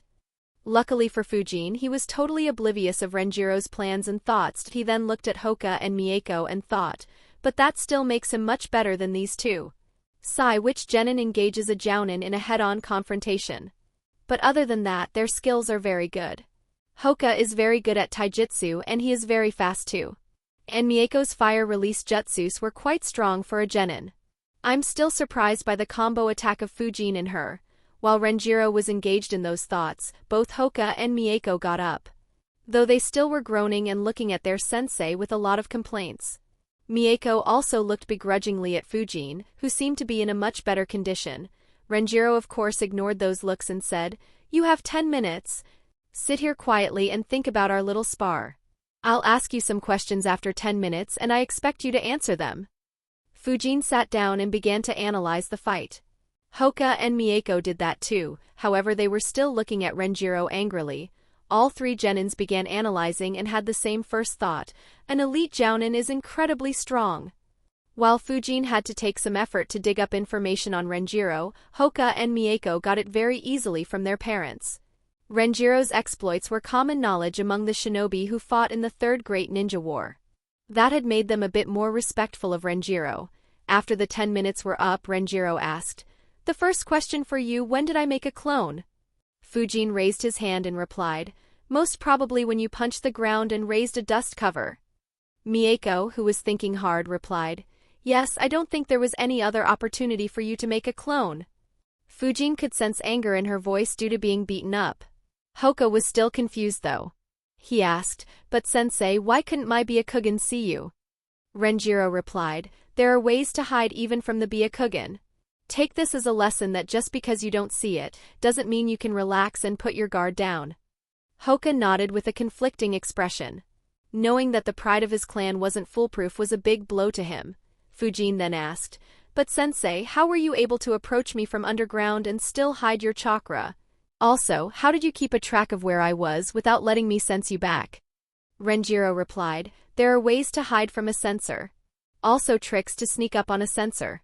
Just because you don't sense anyone doesn't mean that you should completely drop your guard. Mieko was the next one to ask a question. She asked, Sensei, how did you fight me without even once looking into my eyes? Renjiro smirked and said, the Uchiha clan has been using Sharingans for hundreds of years. There are many ways to combat your Sharingan too. The one I showed you was just the most basic one. The answers made all the three Genins fall into a deep thought. Fujin especially was very worried. He thought, does that mean if someone was spying on me I wouldn't even have an idea? This thought worried him. However, he calmed down on thinking, well, he is an elite Jounin capable of leading a whole battlefront. Surely Konoha won't send an elite Jounin to spy on a nobody. I should still be safe. Renjiro cut the thoughts of his students and said, now all three of you will think and tell me why you lost. And tell me how you could have performed better. Hoka, you first, followed by Mieko and then Fujin. Hoka thought for a bit and said, you countered my gentle fist and I couldn't land even one hit on you. Also my Byakugan couldn't see your clone. And you were also a lot faster than me or anyone else. Renjiro then looked at Mieko who replied, your taijutsu is much stronger than ours. And you were always able to dodge all of our attacks, no matter how thorough we were. Also you knew exactly how to counter each one of us. He then looked over to Fujin who said, our teamwork wasn't proper. We barely ever even spoke to each other. I saw Hoka and Mieko tag team against you, but they weren't in sync with each other. And I, despite being hidden, couldn't help much from such a long distance. And we didn't have any plans to defeat you. Not to mention. Fujin paused for a few moments and continued, you were just too strong for us to handle. Renjiro nodded and thought, decent. Hoka's tactical thinking would have to be developed more, but the other two are much better. He then said, all right, this is it for today. You can go home and heal yourself. We will meet here tomorrow at 5 a.m. You have one assignment for tomorrow. Write down your daily routine and bring it tomorrow. And Fujin, stay here. Hoka, Mieko, you two can leave. On getting the permission to leave, they said goodbyes and left. Fujin did have to suppress his urge to laugh as they both were walking very weirdly. Though that urge went away very quickly as he had a horrifying thought. Wait. I was the only one not beaten up. So he didn't make me wait for. He quickly got rid of that thought. No way. He's a reputed commander from a great ninja war, he won't be so petty. He screamed internally, where the fuck are those human rights activists? Also, why the fuck didn't that old monkey make laws to prevent child abuse despite warming the Hokage seat for decades? Fujin kept seeing his teammates walk away in a weird manner, while desperately hoping that his thoughts won't ever come true. Chapter 38, Light Morning Workout IN Training Ground 17, Fujin and his new sensei were alone. Renjiro asked, why didn't you use swords during the spar? Fujin replied, 'cause I don't have any. I checked the prices and even the cheapest one costs 12k Ryo. Sadly I can't afford them. The answer was within Renjiro's expectations. He nodded and said, I'll be teaching you how to wield swords from now onwards. Don't worry about the swords, I have a few you can use. We will first test your skills and also the size of the sword that'll suit you. After that, the third Hokage will order 2 custom-made samurai swords for you. Fujin nodded and thanked him. Renjiro took out a scroll, laid it on the ground and rolled it open. Fujin noticed that it was a storage scroll. And looking at the number of storage seals, he probably was the one who made it. Renjiro made a hand sign and 12 swords appeared on the scroll. Fujin picked up 2 which were very similar in size to the ones he already used and said, Sensei, the ones I used in the academy were of this size. Renjiro replied, Alright, we'll start with these then. Let's have another spar. I want to see how good your sword skills are. Fujin and Renjiro then sparred to compare their sword skills. While sparring, both had different thoughts. Fujin was happy that his sensei wasn't the same monster he was earlier. Renjiro on the other hand had mixed feelings about Fujin's swordsmanship. He thought, this kid's basics are extremely solid. Especially considering that he has only trained with swords for less than a year. However, apart from the basics, he has nothing at all. There's no style to his swordplay. It's just a simple straightforward attack and defense. While he has been attacking and defending well, it's only due to him leveraging his speed and strength. If I were to increase my speed and strength to match his, he most probably won't even last 5 seconds. The spar continued for a few minutes more before Renjiro halted it. He concluded, he's like an unpolished jade. Not having any other styles means that he doesn't have any bad habits. While in the long run it may be disadvantageous, but for practicing just one style this would be very convenient. Of course, since he hasn't practiced any styles yet, I can't say how fast or slow he will be at learning the samurai saber techniques.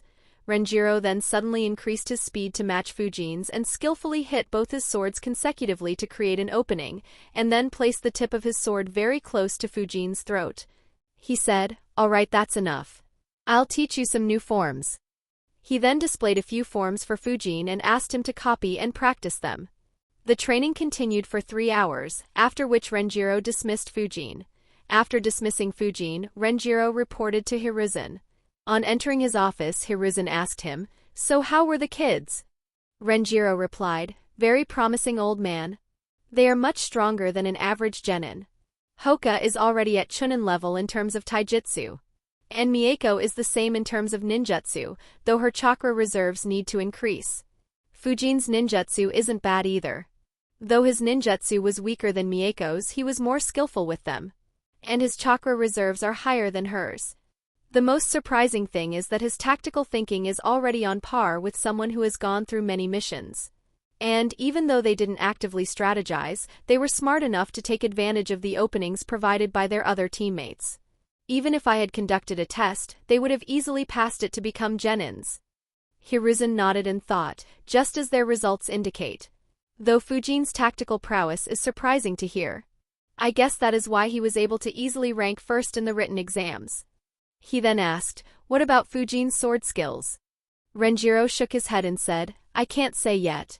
His basics are good, but whether he can learn further or not depends on his talent and the effort he puts in." Hiruzen replied, "All right. I'll leave it to you," and dismissed him. Next day, Fujin got up at 4:20 a.m. and thought, "I thought waking up at 5 a.m. was too early. Now this guy asks us to gather there at 5 a.m. Not to mention that training ground is over 15 fucking kilometers from my home. Sigh, whatever. I guess I'll get a good morning run at least. Not sure if his training will be as intense as my morning workouts, so I could increase the pressure applied by the seal on my body during that run." Fujin reached the training grounds just before 5 a.m. and saw that both his teammates were already there. He wished them good morning and waited for Renjiro. Renjiro appeared right at 5 a.m. and said, "Morning." The kids wished him back. Renjiro began by saying, "From today onwards we'll meet here daily at 5 a.m. Our mornings will begin with rigorous physical training." He then looked at Mieko and said, "Fujin's and Hoka's physiques are very well developed. However, Mieko, you don't have any seals on your body to help build your physical strength, do you?" Mieko shook her head. Renjiro said, "Today you'll ask your parents to get that seal for you. And get the seal before this week ends."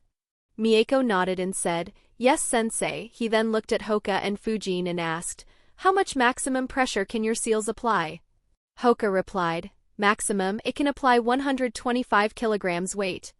Fujin replied, "Mine can apply a maximum weight of 250 kilograms. Hoka looked at Fujin with a bit of jealousy as his seal was better. Renjiro then asked, "Alright, and how much % of the pressure do you two use?" Hoka replied, 30%, and Fujin replied, 13.5%. On hearing Hoka's reply, Fujin sighed internally. No wonder he can keep up so easily with me. Whereas Hoka's mood cheered up as he thought, even though his seal is better, I apply more pressure on my body. Mieko, on the other hand, was upset and annoyed, thinking, no wonder these two move so fast. Why didn't anyone ever tell me about this method to get stronger? Renjiro thought, really impressive.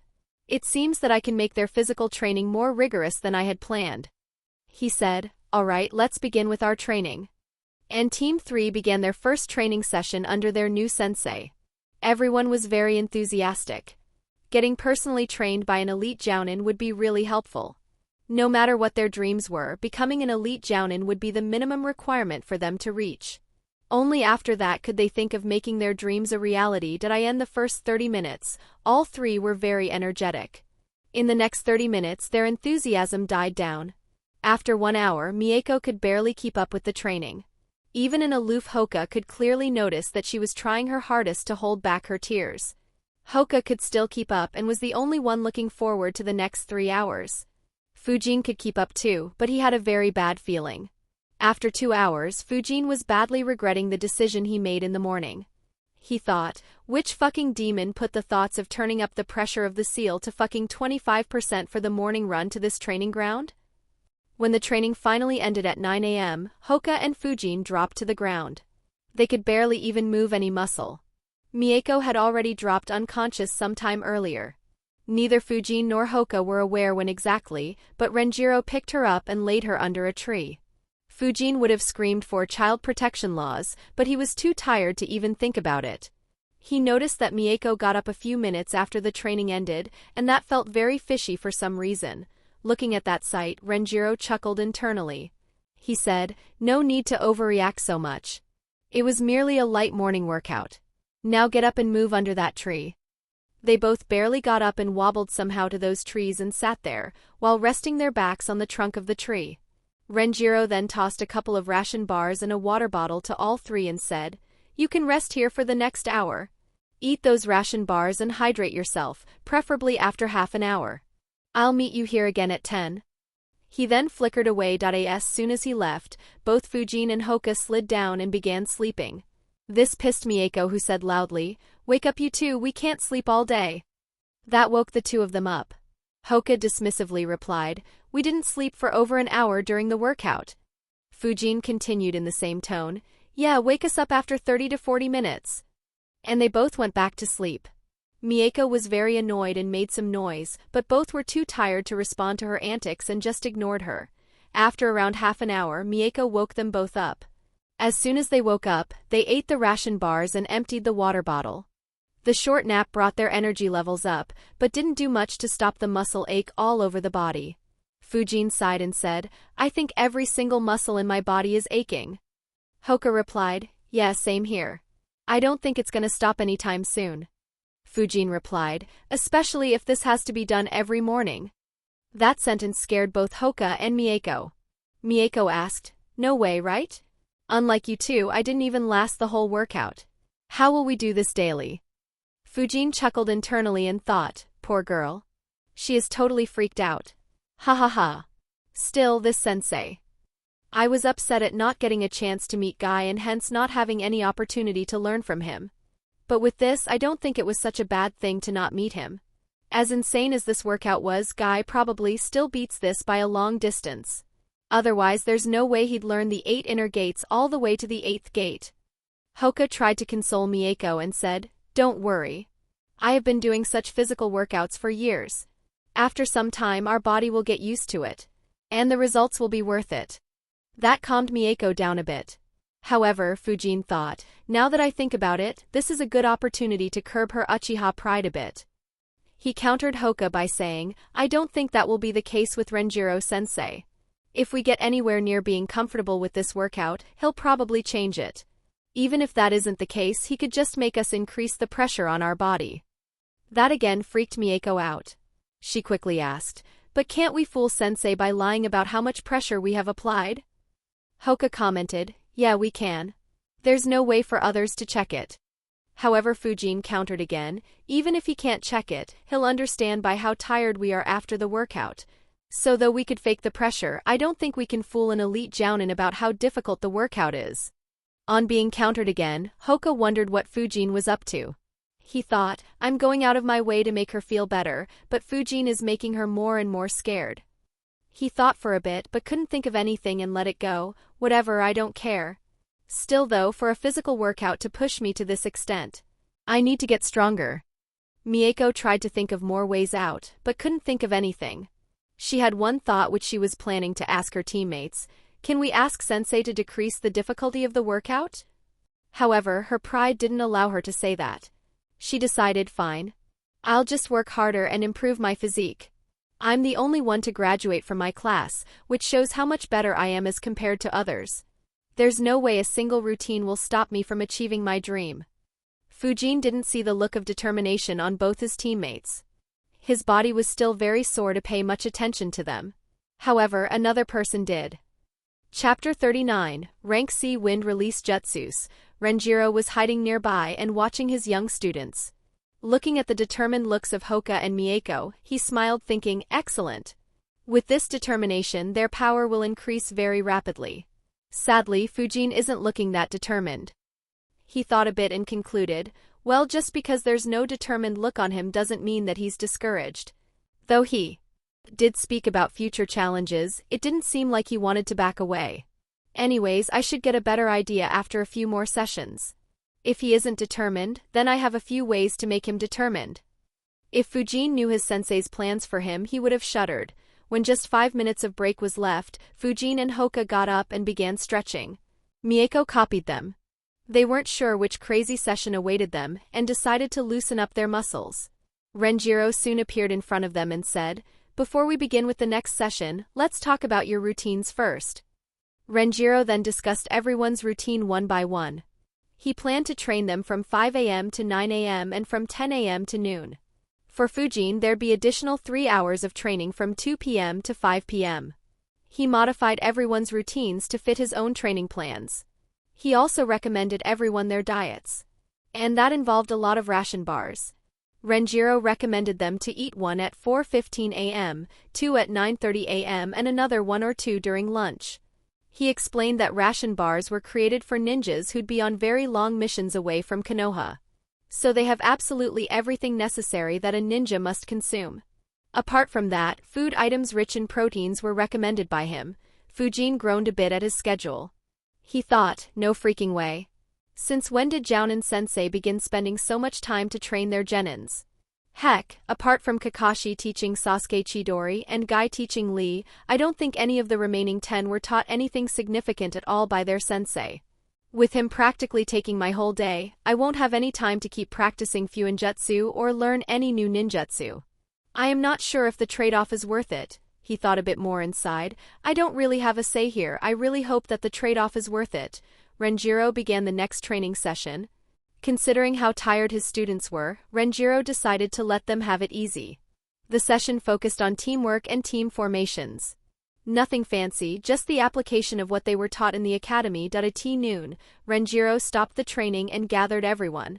He then said, "Fujin, for today we'll skip your sword practice. I have another assignment for you. All 3 of you will visit the library and decide what you guys want to learn over the next year. We will discuss it tomorrow. And don't forget, we'll have daily training sessions here at 5 a.m. Fujin, Hoka and Mieko nodded and thanked him. Hoka and Mieko left for their home, whereas Fujin went over to Yakiniku-Q for lunch. Fujin did train hard over the past 5 years. However, nothing came close to what he went through today. Despite the pain, he was actually looking forward to how much stronger this training would make him. After lunch, he went over to the library. He entered the Section C of the library and began searching for wind-release jutsus. He also wanted to look at Rank C Earth-release jutsus, but he thought, that old freak can sneak up without me even sensing.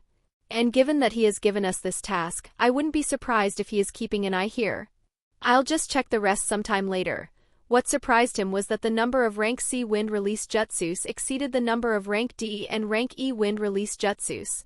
On going through all of them, he made a list.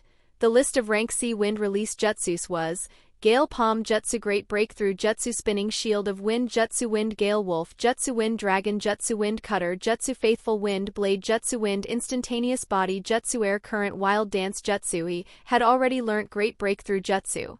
So he read the scrolls of the remaining jutsus to get a better understanding of them. After reading, he concluded, so Gale Palm Jutsu is basically just a more advanced form of Gale Surge Jutsu. It does provide 360 degrees coverage, but its power is still lacking. Not to mention, Spinning Shield of Wind Jutsu is a much better defensive jutsu. Not only does it defend, but it also reflects back all attacks made on it. Wind Instantaneous Body Jutsu is similar to Body Flicker Jutsu. The body moves along with a gale of wind. It's an escape jutsu. And the user can move over a kilometer. Wind Cutter Jutsu and Faithful Wind Blade Jutsu are offense-oriented jutsus. Wind Cutter basically just uses wind to cut through the enemies. And Faithful Wind Blade needs a sword or kunai or any blade as a base. Using that, it creates a 10 feet long blade of wind. Since it is made of wind, it is almost weightless and is very sharp and difficult to block. I guess the jutsu that Baki used was a more advanced form of this jutsu. Air Current Wild Dance Jutsu is a battlefield control jutsu and can be used to restrict enemies. Wind Gale Wolf Jutsu and Wind Dragon Jutsu sound incredibly fun. A wind sphere has to be made, and then the caster has to make a wolf or a dragon from that sphere. But both jutsus take different routes ahead. In Wind Gale Wolf Jutsu, I can make more wolves as I get stronger. Whereas in Wind Dragon Jutsu, the dragon can shoot out Wind Explosion Jutsu. He began analyzing. Once again, these jutsus are very interesting. Most of these jutsus aren't restricted by their ranks, and can perform even as good as an rank S jutsu if the caster is strong enough and has mastered these jutsus to their limits. In fact, Spinning Shield of Wind Jutsu, Wind Gale Wolf Jutsu and Wind Dragon Jutsu are classified as rank CS, depending on how strong their user is. At rank C, Spinning Shield of Wind can only deflect weapons back. But as it is made stronger, it can reflect low-level ninjutsu back, and at its peak, it is said to be able to reflect even rank A jutsus back. For Wind Gale Wolf Jutsu, it's about the number of wolves that can be formed. At rank C, only one can be formed. But at rank S, the caster can make hundreds of these wolves. Something that'll be incredibly useful against an army. For Wind Dragon Jutsu, it's about the size of the dragon and the number of Wind Explosion Jutsus it can spit out. According to the scroll, someone with large amounts of chakra and excellent chakra control could make a dragon that is over 1 kilometer long and can shoot out hundreds of Wind Explosion Jutsus. Even though the other jutsus aren't stated to be able to reach such a level, I can imagine them to be much stronger. For instance, for Faithful Wind Blade Jutsu, the size of the wind blade could be extended even further. Or it could be made much sharper. Similarly, Wind Instantaneous Body Jutsu could probably be used to move tens of kilometers away. He then calmed himself and thought, the only issue is, why haven't I heard about anyone using these jutsus? Even if these jutsus have that potential, if no one can reach it, then there must be some issue. He analyzed for a few minutes and concluded, I guess using my memories about Naruto is very unreliable. Also, it is very likely that Wind Affinity ninjas in Konoha do practice these jutsus, just that I'm not aware of them. Not surprising. But I do want to know if there was even one character in the past who used these jutsus to their full potential. He noticed, I lost my focus. Let me first decide which jutsus to learn. After analyzing, he decided, I will learn Spinning Shield of Wind Jutsu, Wind Gale Wolf Jutsu, Wind Dragon Jutsu, Faithful Wind Blade Jutsu and Wind Instantaneous Body Jutsu. I don't need the battlefield control that Air Current Wild Dance Jutsu provides currently. And for defense, Escaping into the Ground and Spinning Shield of Wind Jutsu are better options than Gale Palm Jutsu. Wind Cutter Jutsu could have been useful, but I have another idea. While analyzing the jutsus, Fujin noticed two peculiarities. His thoughts were, wouldn't Faithful Wind Blade Jutsu be a better option than Chakra Flow? It makes me wonder if instead of sending a slash of chakra, I could use this to send a slash of wind in Samurai Saber techniques. Also, can this be used in conjunction with Chakra Flow? The others are Wind Dragon Jutsu and Wind Gale Wolf Jutsu. The starting point of both of these jutsus is the same. So can I create wolves that shoot out Wind Explosion Jutsu, or can I create multiple dragons? These ideas intrigued him a lot. He decided to experiment with them when he was strong enough to do so. After deciding the jutsus to learn, Fujin thought, alright, decision made. Now I'll dig up this entire library to see if anyone ever used these jutsus to their limits or not. He got up to keep the scrolls back. On getting up he noticed, Mieko's here? I didn't even notice. He then tried to sense and noticed, oh, Hoka is here too. And he is in Section D. Chapter 40, Second Kazekage. Both Hoka and Mieko had arrived in the library sometime after Fujin. Unlike Fujin, they had guidance from their ninja parents. As they were talented enough, they were also guided by their respective clan elders. So they hadn't visited the village's library before, as all their jutsus were directly taught to them. However, this time, respecting Renjiro's wishes, the elders allowed these kids to go and research in the village library. Of course, they would discuss Mieko and Hoka's plans with them before they talked to Renjiro. Hoka was reading the scroll on Body Flicker Jutsu in Section D. He thought, sigh, the library is full of ninjutsu. I tried reading scrolls on taijutsu, but they suck. Nothing comes close to our gentle fist style. Sigh, I don't want to waste my time on ninjutsu. I'll just tell sensei that I will learn Body Flicker Jutsu. It was very cool when Fujin just blitzed everywhere. Also, if my enemy knows this jutsu, I won't be able to even touch him. Though father would probably still yell on me. Can't they get that I want to focus only on taijutsu? Mieko, on the other hand, had directly arrived in Section C and began looking for more fire release jutsus. She thought, why did my father make me search through jutsus here? Couldn't they just teach me stronger jutsus? However, while searching, she found something that surprised her. She thought, fire release 4? Why is this jutsu in Section C? Shouldn't it be a rank B jutsu and fire release 5 jutsu be a rank A jutsu? She took the scroll and began reading it. On reading it, she was very satisfied. She thought, finally. This jutsu finally has some power behind it. The fire release 4 jutsu was similar to fire release 2 jutsu. Point 2 fingers and release a heat ray. However, in this stage the power was much higher. It was comparable to using a very hot kunai. Mieko thought, with this I could compete with Hoka and Fujin in close combat. Getting hit by this will be very painful and it'll be very hard to dodge in close range. Though I don't like to admit it, both of them are much stronger than me physically. And Hoka's gentle fist style is difficult to counter despite having Sharingan. With this jutsu I could become as strong as them in close combat and I am already superior to them in ranged combat. She then looked for other jutsus. And decided to learn Flame Sphere jutsu and Fireproof jutsu thinking, I don't have any defensive jutsus. So these might be a bit useful. Fujin ignored his teammates and began his search with the Kazekages. He wasn't aware much about the Kazekages. He thought, the syllabus didn't focus much on the past Kazekages. In fact, they didn't talk about which jutsus were used by any foreign Kage. I do recall Gaara, his father, and the third Kazekage. However, not much was shown. Gaara manipulated sand, Raza manipulated gold, and his predecessor manipulated iron. And all their combat was based around that. I hope the first and second aren't the same. Also, it isn't probable for third and fourth Kazekages to not know anything else. It took him a while to gather all the data on the 3 Kazekages. He had already read about Raza in the bingo book. Sadly, the bingo book didn't maintain information on the dead. After almost 2 hours of going through various scrolls and trying to summarize it, Fujin understood, I see. So the first Kazekage was a user of Magnet Release Kekei Genkai. He was the one who created Tsunegakure. And unlike Hashirama, he did it with an iron fist. Many tribes and clans in the vicinity were forced to join in or evacuate. It seems like he wanted to keep the position of Kazekage within his clan as he had announced his second son as his successor. Sadly for him, Tobarama killed all 3 of his sons in a clash in the First War. And later on he was killed by the second Tsuchigage's dust release in the same war. Not having anyone strong enough in the clan, they had to appoint a student of the first Kazekage as the second Kazekage. And at the same time they began raising the first Kazekage's grandson for the third Kazekage's position. Though all the Kazekages have been an expert at wind release, it was the second one who was a true master of the wind. It seems that the legends from these scrolls came from him. In order to defend an important location, he had created a wind dragon so huge that its tail couldn't be seen at all. He could also create hundreds of wolves to attack enemy armies. He could fly and had clashed with the second Tsuchikage a few times. And it seems like all the Danzo's vacuum jutsus came from the second Kazekage too. However, towards the end of the First War, Tobarama killed the second Kazekage.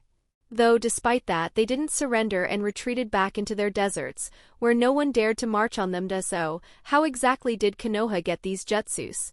It's very unlikely for Konoha and Suna to both have these jutsus.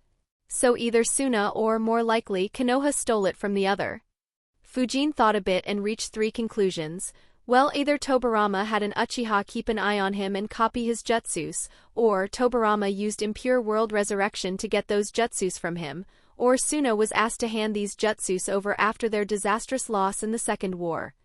Knowing Tobarama, I'd say it is very likely that he employed both the first 2 ways and Hiruzen took the opportunity provided in the Second War to show that Konoha has acquired these jutsus in a proper manner. Of course, I can't be sure that this is what happened.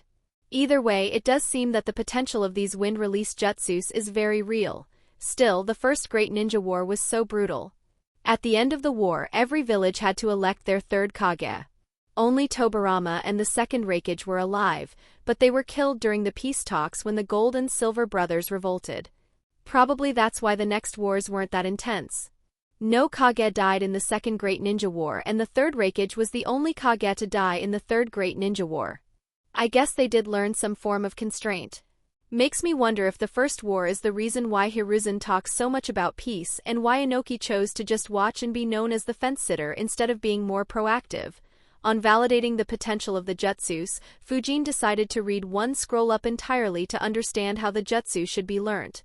After analyzing, he decided, I'll start with Faithful Wind Blade Jutsu.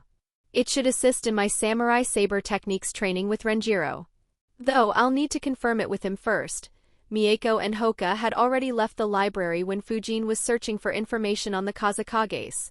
When Hoka reached home, his father asked, So what have you decided to learn? Hoka put up a very serious face and said, Father, I have decided to learn body flicker jutsu. And then he paused. His father kept waiting to hear his son's further plans, but Hoka didn't speak. He asked, and? Hoka showed a confused expression and asked, And what? He impatiently asked, What will you learn in addition to body flicker jutsu? Hoka again put up a very serious face and said, I'll learn more taijutsu. This statement finally broke his father's stoic expression and got Hoka a punch right on his head.